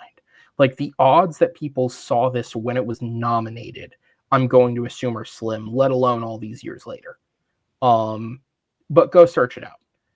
Also, again, for those of you who aren't a fan of foreign films, there is an English dub that exists. It includes the likes of Nick Offerman, Amy Sedaris, Will Forte, and Elliot Page. But Criterion only had it in French. I don't know where the hell that English dub exists. So, happy hunting. But yeah, no, this was tough in all the best ways, and I think the fact that it is 65 minutes helps, because it's not like it's 2 hours. It is very brief. It is to the point, but it definitely afflicts you. So, can't recommend enough. All right. Well, wish we had something more fun to move on to, but let's make the list. I was gonna say, out of the 45 movies in total, how many did we all have or how many did we talk about? Because I feel like we all had pretty different lists coming into. I don't know. I'd have to go back and count. So I have kept track of what we had crossed over here. So with that said, do you guys as a collective, do we want to just bump Pinocchio up to number 1 since we all had it? Or do you guys want your number 1s to go first since there was crossover? I had it at 2, so I'd be okay with putting it at number 1. But I'll defer to the rest of you guys. No, I had it at 3, so I'm cool with it. I'm good with throwing it at 1. All right. Though it's not even though I was probably the lowest on it, that's good by me. Where did you have it Right, again? I'll go ahead and bump Pinocchio up to number 1. Okay. Then I'll go ahead and put your guys' number 1s in. All right, so I'll put Nimona at 2, unless there's any strong fight back from you, Jacob. I'll put Nimona at 2 since it's the only one that had 3 people. Yeah, that's fine. All right, and then Wolfwalkers. Wolfwalkers would be next. Yeah, Wolfwalkers at 1 and 2 would be next, and then Coraline would go next at number 4. So then, are you putting My Life as a Zucchini at 5 because it was your number 1? So I'm gonna opt to put it at number 11. No one else has it. I'm assuming no one else has seen it. It'll make the list, but I'm fine putting it at the bottom versus like what we had crossover on. Okay. All right. Fair enough. All right. Okay. So then if we look at what's next, 5th would be Memoir of a Snail, because it was a 2, a 5, and a 6. Oh, nice. Suck on that Flow. Yeah, I think Flow would be the next one, right? Because I think Flow, 3 of us had Flow. and Kubo are all coming up here. Yeah, so I have so Kubo was a 3, a 5, and a 9, and Fantastic Mr. Fox was a 4, a 5, and an 8, and that is about as equal as it gets. Yeah. So I'm gonna give the call to Jacob since he didn't have either on his list. Which do you rank higher, Kubo or Fantastic Mr. Fox? Let me go look at my list real quick because I do have. And then Flow will be the next one after that. So between Kubo and Fantastic Mr. Fox, I would have Kubo higher. Okay. I'm not mad at that. I just, They were really close on my list. Like there's fair. Yeah, no, that's fair. So Kubo, Fox, Flow, Breadwinner. Let me get there. Sorry. Sorry, I'm bouncing around. I had to put 2 other people on a different tab I have, so I'm bouncing between tabs to find the films. All right.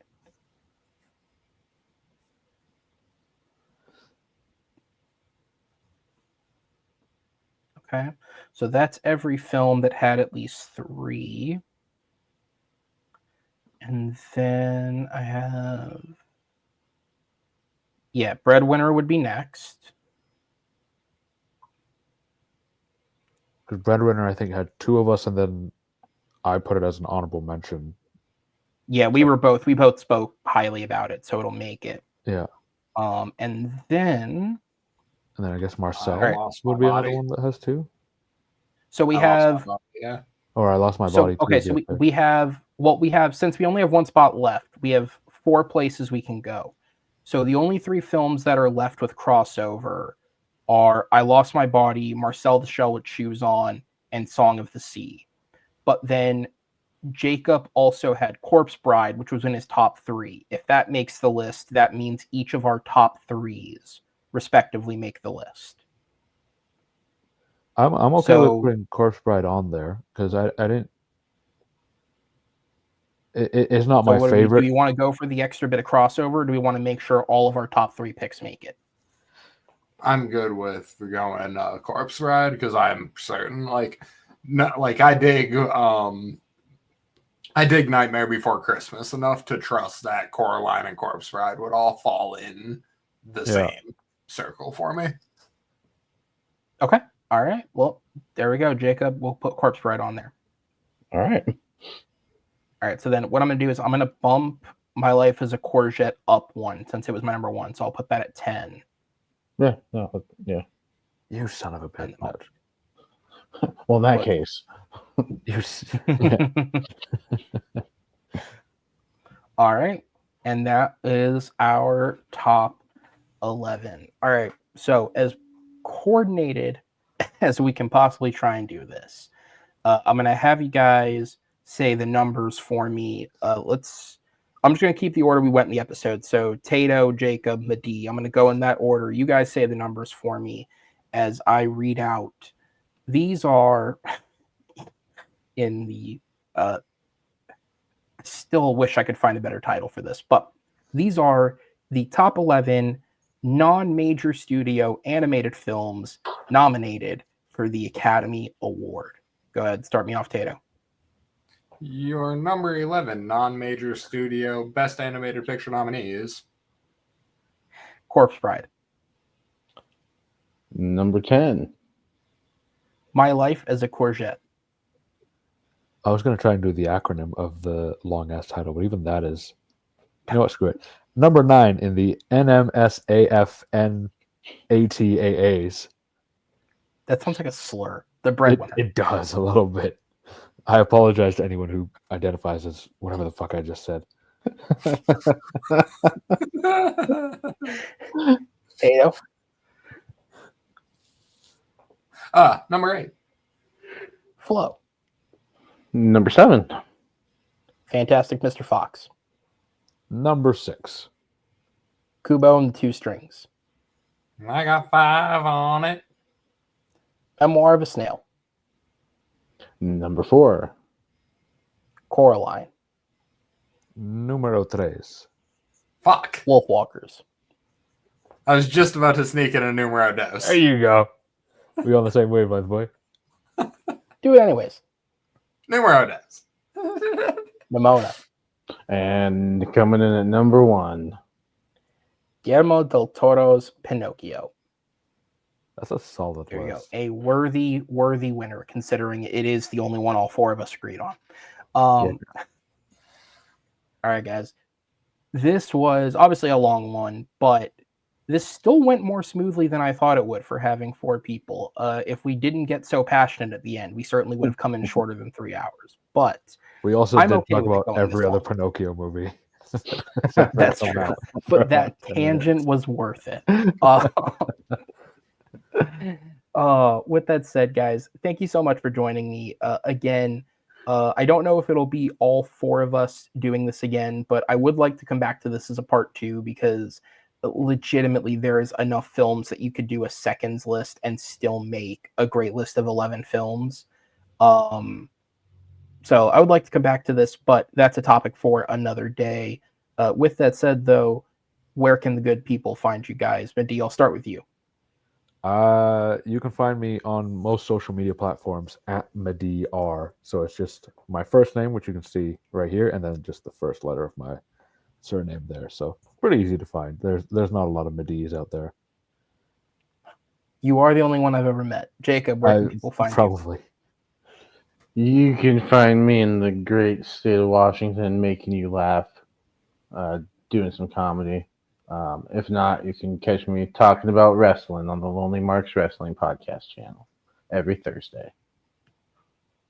All right, and Tato. I actually want to talk to you about that, Barber. We'll do that later. Lights out trivia. We're kicking it. I'm trying to do for sure at least one match a week, but this week's match did unfortunately get postponed, so we ended up not getting into one this week. We'll definitely be back next week with some action, as well as Movie Battleground exists. Look for some old tournament episodes to be re-uploading soon here.